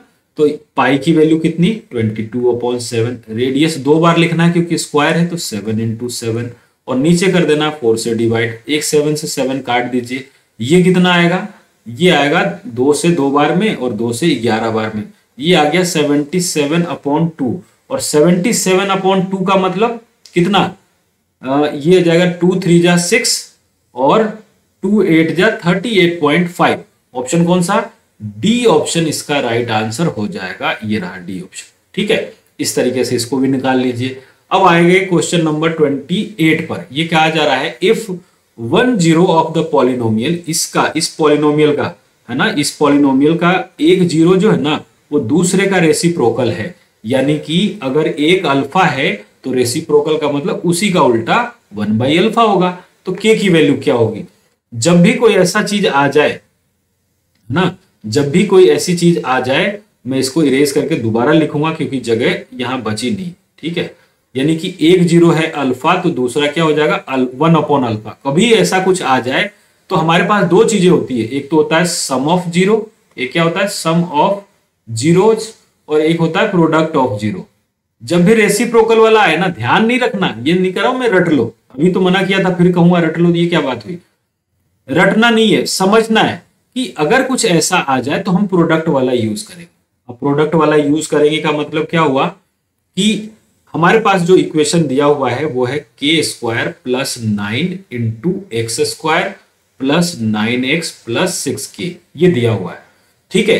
अगर इसके दो जीरो है, कौन कौन से, अल्फा और बीटा, दो जीरो अल्फा बीटा, लेकिन ये कहा गया है कि दूसरा वाला पहले का रेसिप्रोकल है, यानी कि बीटा की जगह क्या है 1/अल्फा। अब इसी में से हमें जीरो निकालना है, तो यहां से जब आप प्रोडक्ट लीजिएगा यानी अल्फा इंटू 1/अल्फा लेंगे तो वो होगा c/a।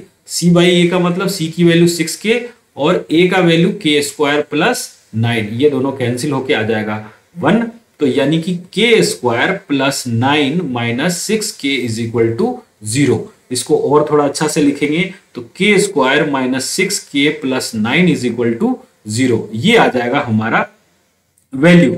इसको हमने क्रॉस मल्टीप्लाई करके लिखा है और इसको वापस इधर ले जाके सॉल्व करेंगे तो ये वाली चीज आएगी, ये आप देख लीजिएगा, ठीक है। अब आ गई बात, इसको अगर आप फैक्टराइज करेंगे तो कौन सा आंसर होगा। अब इतना करने की जरूरत नहीं है, यहां से देख लीजिए रख के कि कौन सा होगा इसका आंसर, मे बी 3 हो और या तो -3 हो। अगर आप यहां पर 3 रखते हैं तो देखिए क्या होगा, 3 का स्क्वायर 9, यहां पे 3 रखिएगा तो ये क्या हो जाएगा 6 इंटू 3 18 और प्लस का 9, ये देखिए 9 और 9 18 और माइनस 18 0, यानी कि यहां पर x इज इक्वल टू 3 इसका 0 हो जाएगा। ऑप्शन कौन सा, ऑप्शन बी इसका करेक्ट आंसर हो जाएगा, ठीक है। अब बढ़ते हैं नेक्स्ट क्वेश्चन की तरफ, क्वेश्चन नंबर 29। देखिए यहां पे कहा गया है एक ट्रायंगल है, बना लिया मैं इसको, हाँ व्हाइट क्या ब्लैक पे ब्लैक सही नहीं रहेगा, तो ये हमने ट्रायंगल बना लिया इस तरीके से, ये रहा ट्रायंगल। ए ट्रायंगल में वर्टिसेस लिख दी ए बी सी। ए कितना है, ये दिया हुआ है -3 और 5। बी कितना है, बी दिया हुआ है 7 -4 और सी कितना है, सी दिया हुआ है 2 -1। फिर कह रहा है कि अच्छा सी वर्टिसेस नहीं है, ये इसका सेंट्रोइड है। ये वर्टिसेस तो हमें फाइंड करना है, नहीं लिखते हैं, यहां से देखिए ये है एक्स और वाई, थर्ड वर्टिसेस हमें निकालना है। इसका सेंट्रोइड कह रहा है ऐसा कुछ है बीच में कहीं पे, इस तरीके से इसको ये सेंट्रोइड दिया हुआ है। अब सेंट्रोइड का फॉर्मूला क्या होता है, x1 plus x2 plus x3, तीनों का x कोऑर्डिनेट जोड़ के 3 से भाग दे दीजिए, और y1 plus y2 plus y3 फिर तीनों को कर दीजिए। तो ये वाली चीज गिवन है, ये वाली चीज गिवन है। अब ये कितना गिवन है, तो देखिए ये गिवन है कितना, ये दिया हुआ है इट्स सेंट्रोइड इज 2 और -1, ये गिवन है। वैसे अगर हम सेंट्रोइड निकाले तो क्या होगा, x1 की वैल्यू होगी -3, x2 की वैल्यू होगी 7 और फिर x3 की वैल्यू जो हमें निकालना है वो है x, और अपॉन 3 करेंगे तो ये किसके इक्वल आएगा, ये आएगा 2 के इक्वल, क्योंकि x कोऑर्डिनेट x के इक्वल होगा। अब आप इसको सॉल्व करेंगे तो देखिए ये क्रॉस मल्टीप्लाई होके हो जाएगा 6 और यहां ऊपर में हो जाएगा प्लस का 4 plus x is equal to 6, तो x की वैल्यू ये इधर जाके आ जाएगा 2, x की वैल्यू क्या आ जाएगा 2। तो 2 देखिए कहां कहां है, सिर्फ 2 एक तो ऑप्शन सी में है और एक ऑप्शन ए में है, ये दोनों तो नहीं होगा क्योंकि -2 है। अब एक बार उसके साथ और चेक कर लेते हैं फिर अपन कंफर्म हो जाएंगे। तो अगर y1 करेंगे, y1 की वैल्यू है 5, y2 की वैल्यू है -4, इसको ब्रैकेट में लिख देता हूं, और y3 की वैल्यू y है, अपॉन करेंगे 3 तो ये किसके इक्वल आना चाहिए, ये आना चाहिए -1 के इक्वल, कर दीजिए। इन दोनों को सॉल्व करेंगे तो आएगा 1, यानी कि 1 plus y upon 3 is equal to -1। ये इधर जाके क्या हो जाएगा, ये इधर जाके होगा -3, तो 1 plus Y is equal to -3। अब ये भी इधर चला जाएगा तो क्या होगा, y इज इक्वल टू -4, यानी कौन सा -4, 2 -4, यानी कि ऑप्शन सी जो है आपका राइट आंसर हो जाएगा। ठीक है स्टूडेंट्स, क्वेश्चन नंबर 30। अब देखिए 30 में भी सॉल्व करेंगे अपन इसी तरीके से, जैसे अभी तक करा अपन ने।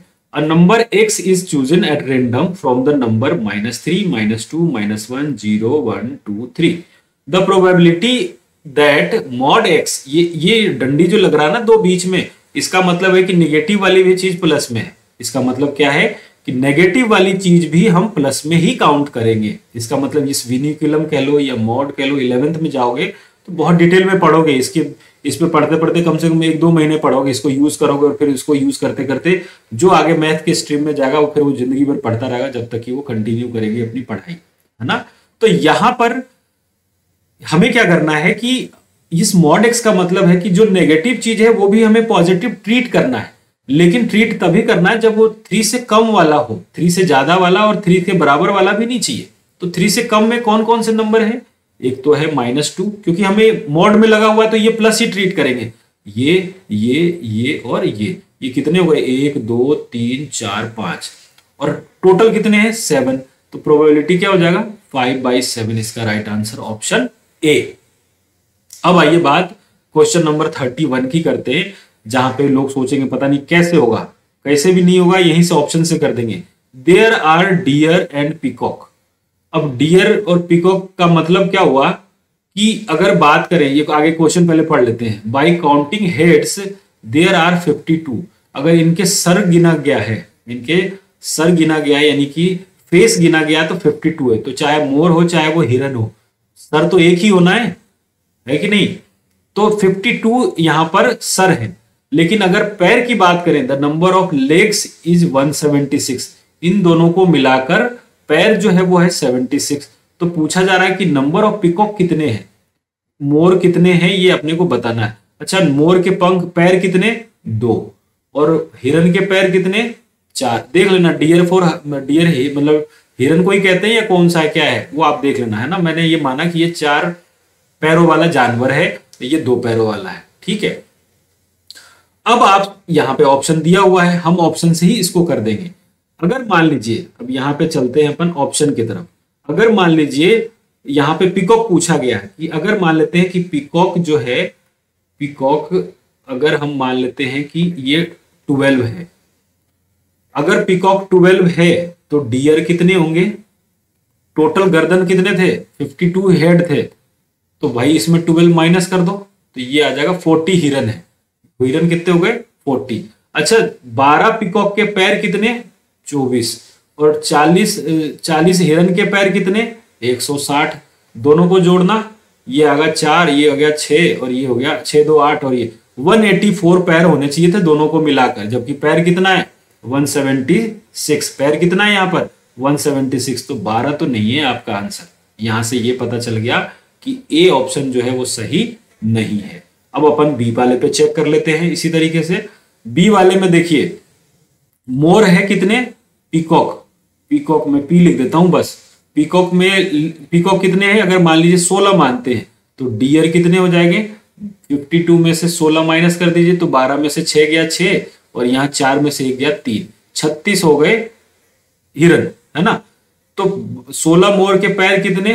32 और 36 उसके डियर के पैर कितने? तो 36 × 4, 6 चौक 24 के 4, 2 4 3 12 2 14, यहां पर आ गया 144। अब इसको जोड़िएगा तो 4 2 6 4 3 7 176 आ रहा है। इसका मतलब ये हुआ कि मोर कितने हैं? 16। बाकी ये दोनों को चेक करने की जरूरत नहीं है, ठीक है। तो ऑप्शन बी आपका राइट आंसर हो जाएगा। अब यहां पे क्वेश्चन नंबर अपन बढ़ते हैं 32 के तरफ। Which of the following rational number have terminating decimal. Terminating decimal का रूल रेगुलेशन क्या होता है कि जिस डेसिमल फ्रैक्शन में डिनोमिनेटर में 2 की पावर m और 5 की पावर n हो, या सिर्फ ये हो या सिर्फ ये हो। ये 3 चीजें मैंने बोली जो आपने सुनी भी होगी, ठीक है। अगर ऐसा कुछ है तो ये टर्मिनेटिंग होगा, अदरवाइज नहीं होगा। अब आप बात करें, यहीं से अपन करने की कोशिश करते हैं। देखिए ये तो होगा 2 × 7 × 3, ये 2 और 5 तो आया ही नहीं, तो ये तो नहीं होगा। ये है 5 और ये हो जाएगा 9 × 2, 9 को करेंगे तो ये आएगा 3 × 3। 2 तो है लेकिन यहां पर 3 आ गया, 5 है ही नहीं, तो ये भी नहीं होगा। अब या तो फर्स्ट हो सकता है या फोर्थ हो सकता है। फर्स्ट की बात करें तो ये आएगा 2 की पावर 4 और नीचे आएगा 2 इंटू 5 की पावर 2, तो ये तो हो रहा है, ये तो टर्मिनेटिंग है, क्योंकि अगर एक 2 से ऊपर से कैंसिल भी कर देंगे तो 5 तो बच ही रहा ना। फिर इसमें बात करें तो 7 अपॉन, इसको लिख सकते हैं 125 इंटू 2, और 125 का मतलब 5 इंटू 3, तो ये भी टर्मिनेटिंग है। तो फर्स्ट एंड 4 यानी कि ऑप्शन डी जो है आपका राइट आंसर हो जाए। ठीक है स्टूडेंट्स, बढ़ते हैं नेक्स्ट क्वेश्चन की तरफ। नेक्स्ट क्वेश्चन 33 है, the minute hand of a clock is 6 centimetre long. Minute hand जो है घड़ी की वो 6 मीटर लंबी है। The area of face of the clock described by minute hand in 35 minute. अब देखिए ऐसा क्या कहा जा रहा है यहाँ पर, देखिए ये मान लीजिए घड़ी है, मैं इधर बना देता हूँ, ये मान लीजिए घड़ी है जिसकी मिनट हैंड की बात कर रहे हैं, तो अपन मिनट हैंड ही लेते हैं। ये दिया हुआ 6 सेंटीमीटर, और सर्किल के रूप में देखा जाए तो ये मिनट हैंड इसका रेडियस हो गया, जिसका रेडियस दिया हुआ 6। अब ये कह रहा है कि 35 मिनट के बाद, ये मान लीजिए 35 मिनट के बाद यहाँ पहुंच जाता है, तो ये 35 मिनट के बाद घड़ी की सुई की साइज तो बदलेगी नहीं, ये 6 ही होगी। फिर पूछा जा रहा है कि ये कितना एरिया जो है लिया होगा, ये वाला एरिया आपको बताना है। तो देखा जाए कायदे से तो ये एक सेक्टर बन गया। अब इस सेक्टर का एरिया निकाल तो लेंगे, लेकिन इसके लिए हमें चाहिए एक चीज जो है इसका एंगल। अब एंगल सारा चीज कैसे आएगा, घड़ी की कॉन्सेप्ट से। अब घड़ी का कॉन्सेप्ट क्या कहता है वो देख लीजिए कि मिनट हैंड एक बार कंप्लीट रिवॉल्यूशन, घंटे वाली सुई तो 12 घंटे में एक बार जहां से चलती है वहां तक पहुंचती है, लेकिन मिनट हैंड जो है वो 60 मिनट में, मिनट वाली हैंड 60 मिनट में 360 डिग्री कवर कर लेती है। तो एक मिनट में कितना कवर करती है, एक मिनट में 360 बाई 60 करेंगे तो 6 डिग्री होगा। और हमारे पास समय कितना है, 35 मिनट है, तो 35 मिनट में कितना होगा, 35 इंटू 6 सॉल्व करेंगे तो शायद आएगा 210 डिग्री। ठीक है, ये आ गया हमारे लिए एंगल, यानी कि ये वाला जो एंगल था ना ये है 210 डिग्री। अब एरिया निकालना है, तो एरिया ऑफ सेक्टर का होगा पाई 22/7 आर स्क्वायर, आर की वैल्यू 6 इंटू 6, थीटा 210, 360 नीचे 6 जा 36, और 36 को 10 से करोगे तो 360 आ जाएगा।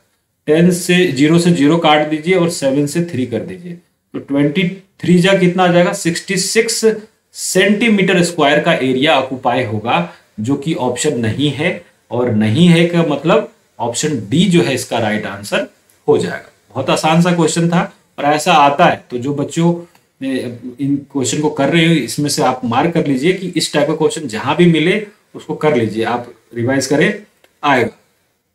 34, if sum of zero of quadratic polynomial is equal to their product. क्या मतलब हुआ इसका, यहां पे कहा जा रहा है कि एक पॉलिनोमियल है जिसका मैं इक्वेशन लिख देता हूं यहां पर। ये क्या है, kx² plus 2x plus 3k, इनका सम ऑफ जीरो, दो जीरो कौन कौन से, एक तो अल्फा और एक बीटा। सम ऑफ जीरो का मतलब अल्फा प्लस बीटा, उसका मतलब माइनस बी बाई ए। ठीक है, फिर प्रोडक्ट ऑफ जीरो का मतलब सी बाई ए, यानी 3k/k इज इक्वल टू 3। ठीक है, ये दोनों आपस में जीरो है। If the sum of zero of the quadratic polynomial is equal to their product, यानी कि ये दोनों आपस में जीरो है, तो -2/k बराबर है 3k। ठीक है, तो k इज इक्वल टू कितना हो जाएगा, k इज इक्वल टू हो जाएगा -2/3। -2/3 का मतलब ऑप्शन कौन सा, बी ऑप्शन राइट आंसर हो जाएगा। 35 देख लेते हैं यहीं पे। 35 में क्या कहा जा रहा है, question number 35, find the value of a so that point 3a, यहां पे देखिए क्या कहा जा रहा है, point 3a lie on the, इस पॉइंट पे ये लाई कर रहा है कि ये इसकी a की वैल्यू क्या होगी। तो इसका मतलब क्या हुआ कि हमें a की वैल्यू फाइंड करना है, और ये इस पे लाई कर रहा है। लाई करने का मतलब कि x की जगह 3 रखेंगे और y की जगह a रखेंगे तो 5 आ जाना चाहिए, वही करना है। तो 2 इंटू, यहां से देखिए ये लिखेंगे x की जगह कितना, 2 इंटू 3 और 3 इंटू a, क्योंकि y एक्सिस पे a है, और इज इक्वल टू कितना 5, 3 2 जा 6, तो -3a इज इक्वल टू 5 - 6, ये आएगा 3a इज इक्वल टू -1, और ये कैंसिल होगा तो a की वैल्यू आ जाएगी 1/3, यानी कि कौन सा ऑप्शन, ऑप्शन ए जो है राइट आंसर हो जाएगा। क्वेश्चन नंबर 36, ग्राफिकल रिप्रेजेंटेशन, इसका ग्राफिकल रिप्रेजेंटेशन कैसा होगा, जरूरत नहीं है ग्राफ बनाने की, इक्वेशन से आप कर सकते हैं। x minus 2y plus 4 is equal to 0 है, और दूसरा है 3x plus 4y plus 2 is equal to 0। आप a1 अपॉन a2 लेंगे तो ये आएगा 1 अपॉन 3, b1 अपॉन b2 लेंगे तो माइनस 2 अपॉन 4, और c1 अपॉन c2 लेंगे तो 4 अपॉन 2। क्या ये दोनों इक्वल है क्या? नहीं है। देखिए a1 अपॉन a2 इसको सॉल्व भी कर देंगे तो 1/2 आएगा। ये दोनों कहां से इक्वल है? नहीं इक्वल का मतलब इंटरसेक्टिंग, और इंटरसेक्टिंग का मतलब ऑप्शन ए इसका राइट आंसर हो जाएगा। ठीक है, बढ़ते हैं नेक्स्ट क्वेश्चन की तरफ। 37 में क्या दिया हुआ है वो देखिए। इन ट्रायंगल एबीसी, बना लेते हैं अपन ट्रायंगल एबीसी पहले। तो ये रहा ट्रायंगल, इस तरीके से बना लिया एबीसी। ये रहा ट्रायंगल, ये है ए, ये है बी, और ये रहा सी। ये ट्रायंगल है एबीसी जिसमें बी 90 है, तो यहां कर दीजिए 90। बीडी परपेंडिकुलर टू एसी, एक यहां से परपेंडिकुलर जा रहा है एसी के ऊपर, ये है बी से डी, ये रहा डी, और परपेंडिकुलर का मतलब ये भी 90 और ये भी 90, ये ले लिया हमने 90, ये 90 और ये 90। देन बीडी, और यहां पे जो वैल्यू दिया हुआ है, क्या दिया हुआ है? एसी दिया हुआ है 9 सेंटीमीटर, यहां ए से सी दिया हुआ है 9 सेंटीमीटर। ये कंप्लीट यहां से लेकर यहां तक ये दिया हुआ है 9। ए से डी, ए से दिया हुआ है 3, तो ये कितना हो जाएगा 6। देन बी से डी की वैल्यू क्या होगी ये हमें फाइंड करना है। तो हम यहां पर क्या लेके चलेंगे, देखिए कॉन्सेप्ट की बात करें, अगर अपन इसको सॉल्व करना चाहेंगे ना, तो ये सब्जेक्टिव क्वेश्चन के हिसाब से है। इसमें क्या करना पड़ेगा, सबसे पहले इस ट्रायंगल को आप बड़े वाले ट्रायंगल से लेकर प्रूफ करेंगे कि ये वाला ट्रायंगल है ना वो बड़े वाले के सिमिलर है। फिर क्या करेंगे, इस छोटे वाले ट्रायंगल को बड़े वाले के साथ लेंगे, फिर पता करेंगे कि ये भी सिमिलर है। उससे क्या होगा कि ये दोनों भी आपस में सिमिलर होंगे। इतनी कहानी लिखकर किसको बताना है ये बताओ? ऑप्शन तो ये रहा आपका, आपको इतने बताने की जरूरत नहीं है। अपने को ये मान के चलना है कि हमें क्वेश्चन करना है, और क्वेश्चन करने के बाद इसका आंसर जो आएगा, तो एमसीक्यू के हिसाब से ये पूरा प्रूफ करने की हमें नीड नहीं है। हम तो, और ये आप जानते हैं कि ये जो क्वेश्चन है वो सिमिलर ट्रायंगल का है। दूसरी बात कि अगर सर हम प्रूफ नहीं करेंगे तो हमें कैसे पता कि क्या निकालना है? आप ये देखो, आपको टारगेट पता होना चाहिए निकालना क्या है। आपको निकालना है बीडी, ये वाली चीज निकालनी है, ये निकालनी है आपको, बी से डी निकालनी है। तो अगर आप इन दोनों के बीच में करस्पॉन्डिंग साइड ले लेंगे तो आपका काम हो जाएगा। बस इतना सा ध्यान रखना, बाकी प्रूफ अपन सेकंड टर्म में अगर ये आएगा दोबारा तो कर लेंगे। ठीक है, तो क्या है, हमें ट्रायंगल दिया है, ट्रायंगल ए 90 कहां पे है? डी पे, तो ए डी बी, और दूसरा ट्रायंगल ले लेते हैं ट्रायंगल बी डी और सी। ये ट्रायंगल ले लेते हैं, रेशियो लीजिए A D upon B D, A D upon B D is equal to होगा B D upon D C, और यहां से और क्या ले सकते हैं, is equal to A B upon B C. जो भी लेना अपन ने ले लिया। अब अपने को क्या क्या चाहिए, वो क्या क्या दिया हुआ है वो देख लीजिए। हमें यहां पर ए से डी की वैल्यू पता है क्या? बिल्कुल पता है। यहां से ये दोनों लेते ही आपका काम हो जाएगा। ए से डी की वैल्यू पता है 3, बी से डी आपको निकालना है। फिर बी से डी की वैल्यू नहीं पता, तो बी से डी की वैल्यू बी से डी रहने दीजिए, और डी से सी की वैल्यू पता है 6। इन दोनों में क्रॉस करेंगे तो क्या आएगा, बी से डी का स्क्वायर इज इक्वल टू आ जाएगा 18, तो बी से डी आ जाएगा कितना, √18, और √18 का मतलब हो गया 9 2 जा 18 होता है, तो 9 को रूट से बाहर लाएंगे तो 3√2, यानी कि कौन सा ऑप्शन, ऑप्शन देख लीजिए, और 3√2 जो है बी ऑप्शन आपका राइट आंसर हो जाएगा। तो इतना आपको ध्यान बस ये मानना है कि हमें ये दोनों सिमिलर है। ट्रायंगल को प्रूफ करना अगर ये होता सब्जेक्टिव में तो हम करते, नो डाउट बिल्कुल करना पड़ता, लेकिन यहां पर कोई देखने वाला नहीं है, ऑप्शन की बात करनी है। और हमें पता है कि ये दोनों जब तक हम बराबर नहीं करेंगे, ये है आप भी देख रहे हैं एंगल सब ये 90 कॉमन वॉमन लेके कर देंगे, हो जाएगा। बट हमें निकालना है बीडी, तो आपको ये चीज मेन है जो ध्यान में रखना है। ठीक है, नेक्स्ट क्वेश्चन की तरफ बढ़ते हैं। क्वेश्चन नंबर 38 देखिए, ये क्या कह रहा है कि if the radius of circle is increased by 35%। बहुत अच्छा क्वेश्चन है, इसको समझना आपको। अगर सर्कल का रेडियस 25% बढ़ा दिया गया है तो सरकमफेरेंस कितना बढ़ जाएगा ये आपको बताना है। अब देखिए बहुत ध्यान से समझिएगा, क्वेश्चन बुक में देखिएगा तो आपका दिमाग खराब हो जाएगा, लेकिन आप यहाँ समझिए 25% का मतलब कितना होगा 25/100, और इसको सॉल्व करिएगा तो कितना आएगा 1/4। अब आप समझे 25% का मतलब हो गया 1/4 और बढ़ गया, यानी कि ये जो क्वांटिटी होता है ना ये होता है हमारा ओरिजिनल, ये क्या होता है ओरिजिनल। और बढ़ जाने का मतलब पहले 4 था अब बढ़ के 1 यूनिट बढ़ गया, इसका मतलब ये है कि अब इसमें से 1 यूनिट ऐड हो गया है। अगर जो कहता है 25% घट गया तो पहले 4 था अब वो 1 यूनिट डिक्रीज हो गया। इसका मतलब ये हुआ कि इनिशियल की बात करें, इनिशियल में रेडियस कितना था 4, बढ़ जाने के बाद फाइनल रेडियस कितना आया, फाइनल रेडियस 4 में 1 जोड़ेंगे तो कितना हो जाएगा 5। अब सरकमफेरेंस की बात करें तो जब सरकमफेरेंस 4 होगा रेडियस, जब रेडियस 4 होगा तो सरकमफेरेंस क्या होगा 2πr। 2πr का मतलब 2 × π × r यानी कि 8π। अब कितना होगा 2 × π × 5 यानी कि 10π।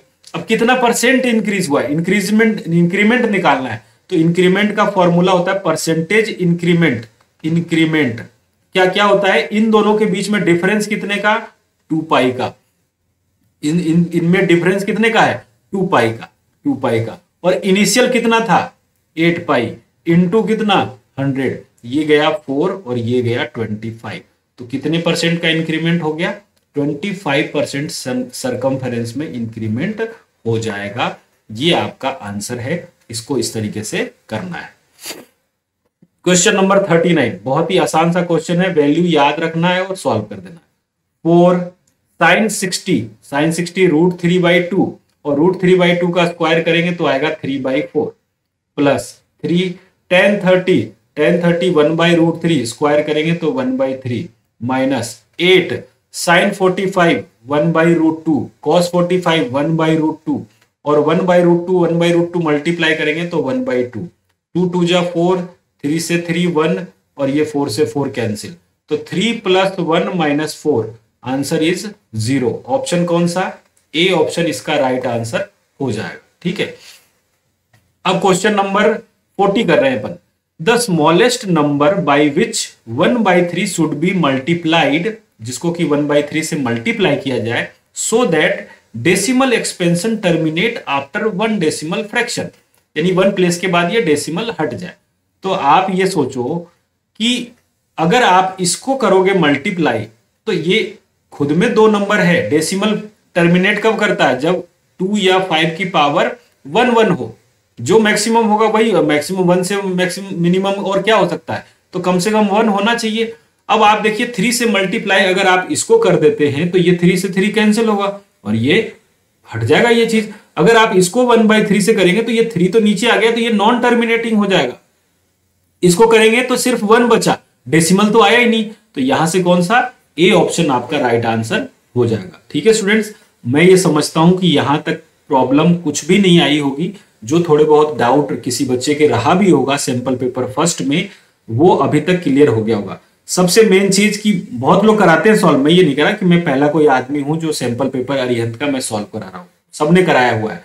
लेकिन वहां क्या होता है, वो वीडियो चलाते हैं लाइव सॉल्व कराते हैं, ये भी है कि लाइव सॉल्व कराते हैं, बच्चे इधर कमेंट कर रहे हैं ऑप्शन ए होगा, यानी कि वो जो आधे 1.5 घंटे 1 घंटे 1.5 घंटे की वीडियो है ना वो 5 घंटे में कंप्लीट होती है और 5 घंटे आप लगे रहते हो। मैं कहता हूं आपने अगर ये सैंपल पेपर फर्स्ट कर लिया बहुत अच्छी बात है, आप कहीं से भी करें कोई दिक्कत नहीं है।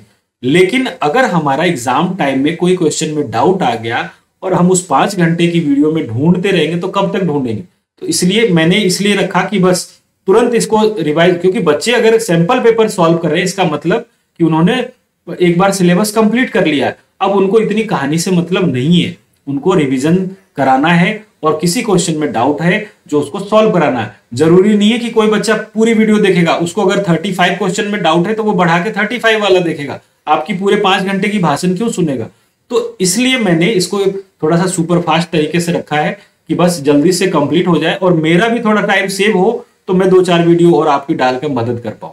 ठीक है, अब आ गए अपन नेक्स्ट क्वेश्चन केस स्टडी वाले पे। देखिए केस स्टडी वाले क्वेश्चन को अपन ढंग से इसको समझेंगे, पढ़ेंगे, उसके बाद इसके आंसर करेंगे एक एक क्वेश्चन का। क्या दिया हुआ है, two hotels are at ground level. देखिए ये एक ग्राउंड लेवल पे एक होटल और ये दूसरा होटल दिया हुआ है। On the either side of a mountain, mountain के दूसरे साइड में, on moving a certain distance towards the top of mountain, इधर की ओर आप जब बढ़ते हैं तो two huts are situated shown in figure. ये दो बीच में झोपड़ी भी आपको इस तरीके से बनी हुई है। The ratio between distance from hotel two से लेकर इसके बीच में ये जो रेशियो है वो दिया हुआ है 3:7।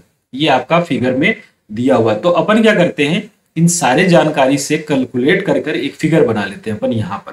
ठीक है, एक फिगर बना लेते हैं यहाँ पर। देखिए फिगर क्या है, ये हम सबसे पहले बना लेते हैं एक ट्रायंगल यहाँ से, देखिए ताकि हम उसको अच्छे से समझ पाए। ठीक है, क्योंकि ये देखिए ये आपका हो गया एक ट्रायंगल हमने बना लिया ए बी और सी, और नीचे यहां पर कर देते हैं एक लाइन डी और ई। ये अपन ने कर दिया। ये दिया हुआ है यहां से यहां 10, ये दिया हुआ है 7 और ये दिया हुआ है 3। अब देखिए क्या कहा गया है, क्वेश्चन नंबर फर्स्ट पढ़ते हैं अपन। What is the ratio of the perimeter of the triangle form by both hotels. Hotels तो इस कोने में था यहां पर और यहां पर, both hotels and mountain of the top of the triangle form by both huts. यानी कि आपको किसका पेरीमीटर, एक तो ट्रायंगल एडीई और ट्रायंगल एबीसीई का पेरीमीटर का रेशियो बताना है। यानी कि हमें बताना है perimeter of triangle ABC upon perimeter of triangle ADE. हाँ एडीई देख लीजिए सबसे पहले, both the hotel and mountain top triangle form by both huts. तो ये क्या होगा, इनके करस्पॉन्डिंग साइड का ही तो रेशियो लेते हैं अपन। ये जो पेरीमीटर मैंने पहला क्वेश्चन बताया था कि जब भी कोई ऐसा आए, और ये एक्चुअल में देखिए दो ट्रायंगल बन रहा है बेटा। यहाँ देखिए मैं एक बार और मेहनत करके आपको यहाँ पे बना देता हूँ। ए डी ई ये छोटा वाला और ये बन रहा है बड़ा वाला, ए और यहाँ पे बी और ये सी। अगर इनके करस्पॉन्डिंग साइड लेंगे तो कौन सा होगा, यहाँ पे एबीसी में तो आएगा ए बी, कोई सा भी ले लीजिए जो गिवन है, और करस्पॉन्डिंग साइड आएगा यहाँ पर ए सी। बड़े वाले में ट्रायंगल एबीसी में आएगा ए सी और इधर से आएगा ए ई, ये आएगा। ठीक है, तो पेरीमीटर का रेशियो क्या आ जाएगा, ए से सी कितना है, ए से सी इन दोनों को जोड़ेंगे तो ये आ जाएगा 10 और ए से ई कितना है 7। तो 10:7 कौन सा, बी ऑप्शन इसका राइट आंसर हो जाएगा। यहां पर कौन सा, बी ऑप्शन आपका राइट आंसर हो जाएगा। अब बढ़ते हैं नेक्स्ट क्वेश्चन की तरफ। नेक्स्ट क्वेश्चन क्या दिया हुआ है ये देख लीजिए। नेक्स्ट क्वेश्चन है कि distance between the hotels A and हट बी इज। होटल तो यहां पर होटल 1 ये रहा, होटल 1 ये है होटल 1, और हट ए ये है झोपड़ी ए। यहां से लेकर यहां तक के बीच का डिस्टेंस क्या होगा, तो आपको पता है कि ये वाला अगर फॉर्मूला हम यूज कर लें, कौन सा, रेशियो वाला। देखिए यहां से यहां और कंप्लीट यहां से लेकर यहां वाला, सिमिलरली यहां से यहां और कंप्लीट यहां से यहां वाला, तो वो यूज करेंगे तो आप आ जाएगा। मैं थोड़ा सा इसको इरेज कर देता हूं ताकि स्पेस हो जाए। देखिए यहां पर मैं इरेज कर रहा हूं इस वाले पार्ट को।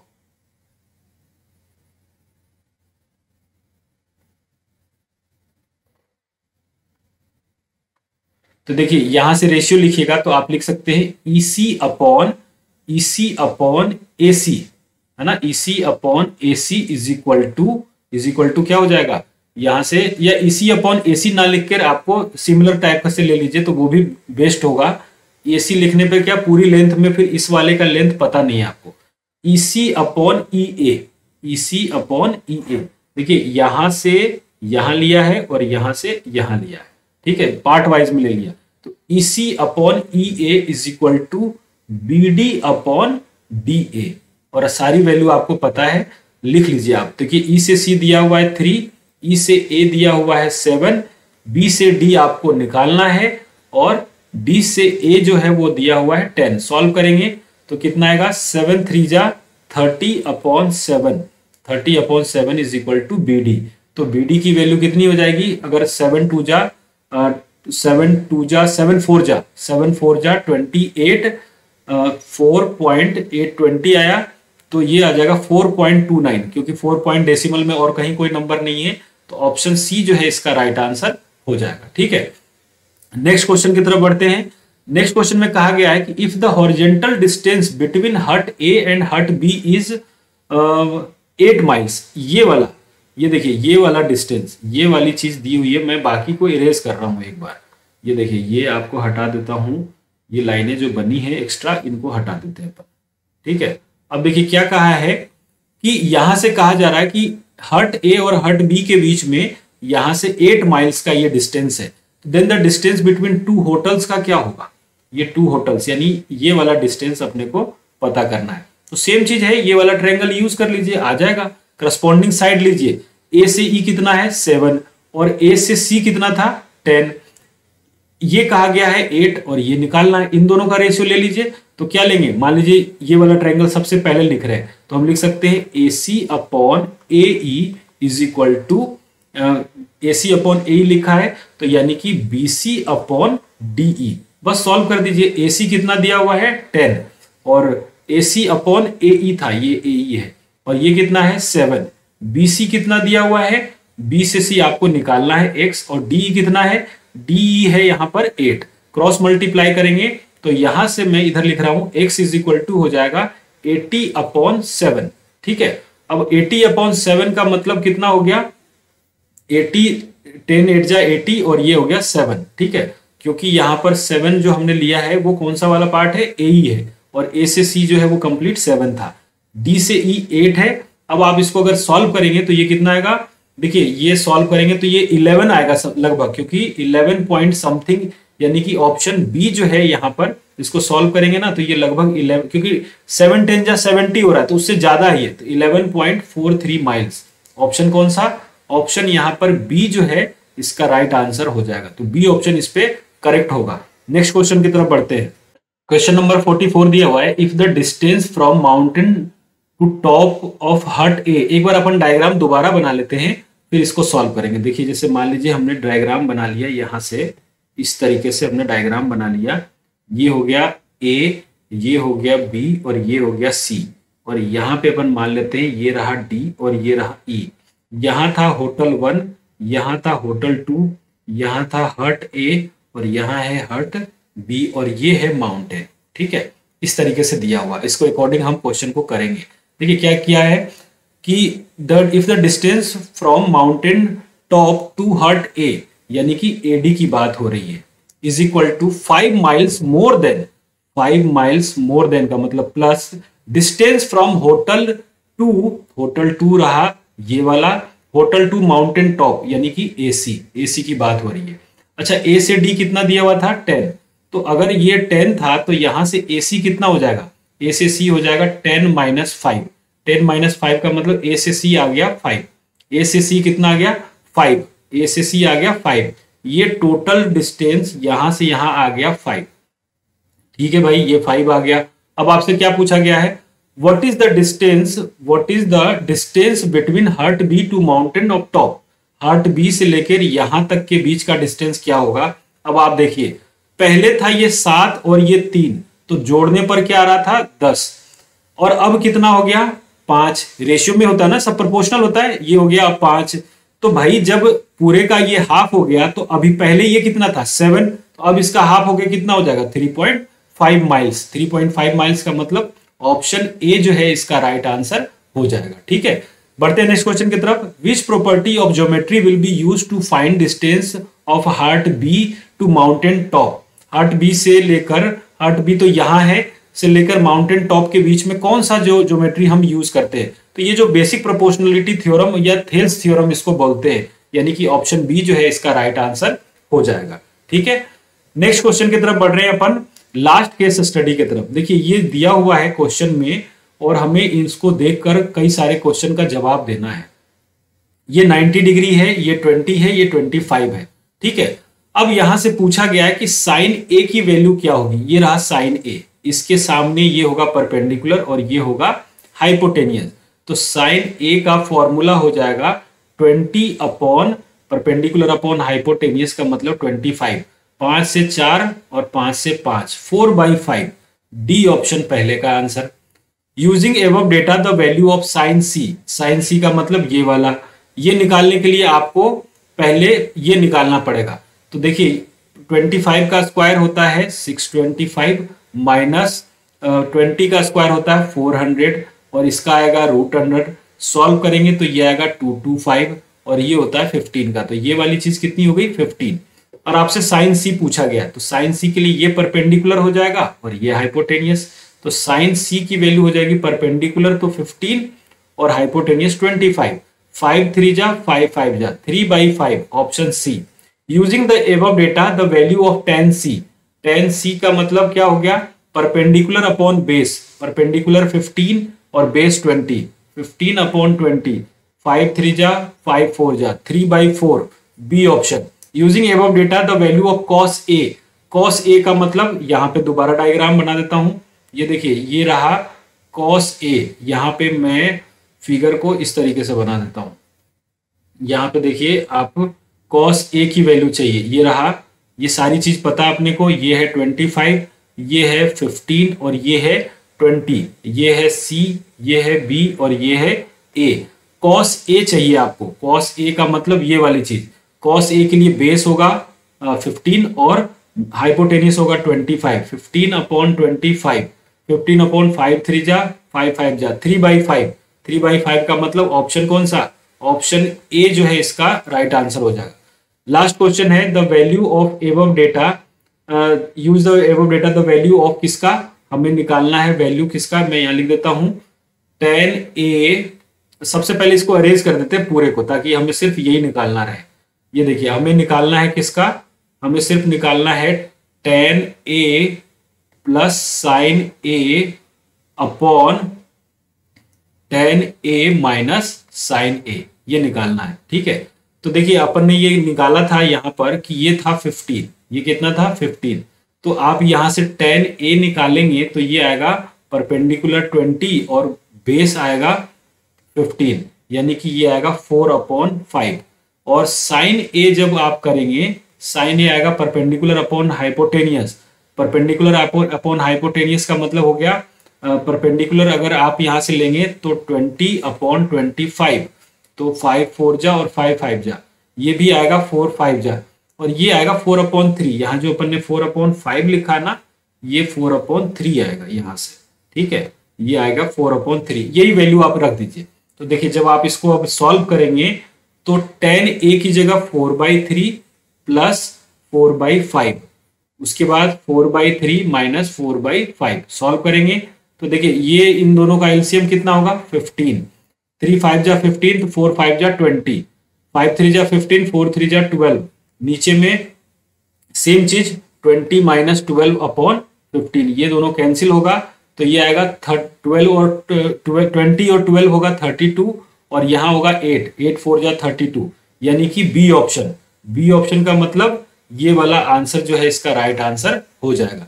तो इस तरीके से स्टूडेंट्स आज हमने अरिहंत के सैंपल पेपर फर्स्ट को सॉल्व किया। आई होप मैंने कोशिश की जितना कम से कम समय में जितनी ज्यादा से ज्यादा चीजों को एक्सप्लेन करके आपको ये 50 क्वेश्चन करवा पाऊं, और आई होप मैं जहां तक मेरे से कोशिश हुई मैंने पूरी कोशिश की है। आपको वीडियो पसंद भी आई होगी।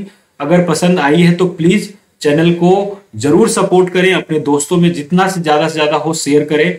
सेकेंड टर्म में आपका सपोर्ट ही मुझे मोटिवेट करेगा काम करने के लिए। तो इस तरीके से आप हमें जितना सपोर्ट करेंगे हम आपके लिए वैसे भी कर रहे हैं और आगे आगे चलकर और आपके लिए हम अच्छा सोचने की कोशिश करें कि आप बच्चों को जितना ज्यादा से ज्यादा बेस्ट कंटेंट हो हम दे पाए। तो इसी उम्मीद से आप अपनी पढ़ाई को बिल्कुल जारी रखें, कंटिन्यू रखें। हम जितना पॉसिबल हो सकेगा सैंपल पेपर हो, चाहे बेस्ट क्वेश्चन हो, चाहे बेस्ट ट्रिक हो, वो हम डालने की पूरी कोशिश करेंगे। तो मिलते हैं फिर नेक्स्ट वीडियो में, तब तक के लिए ऑल द बेस्ट।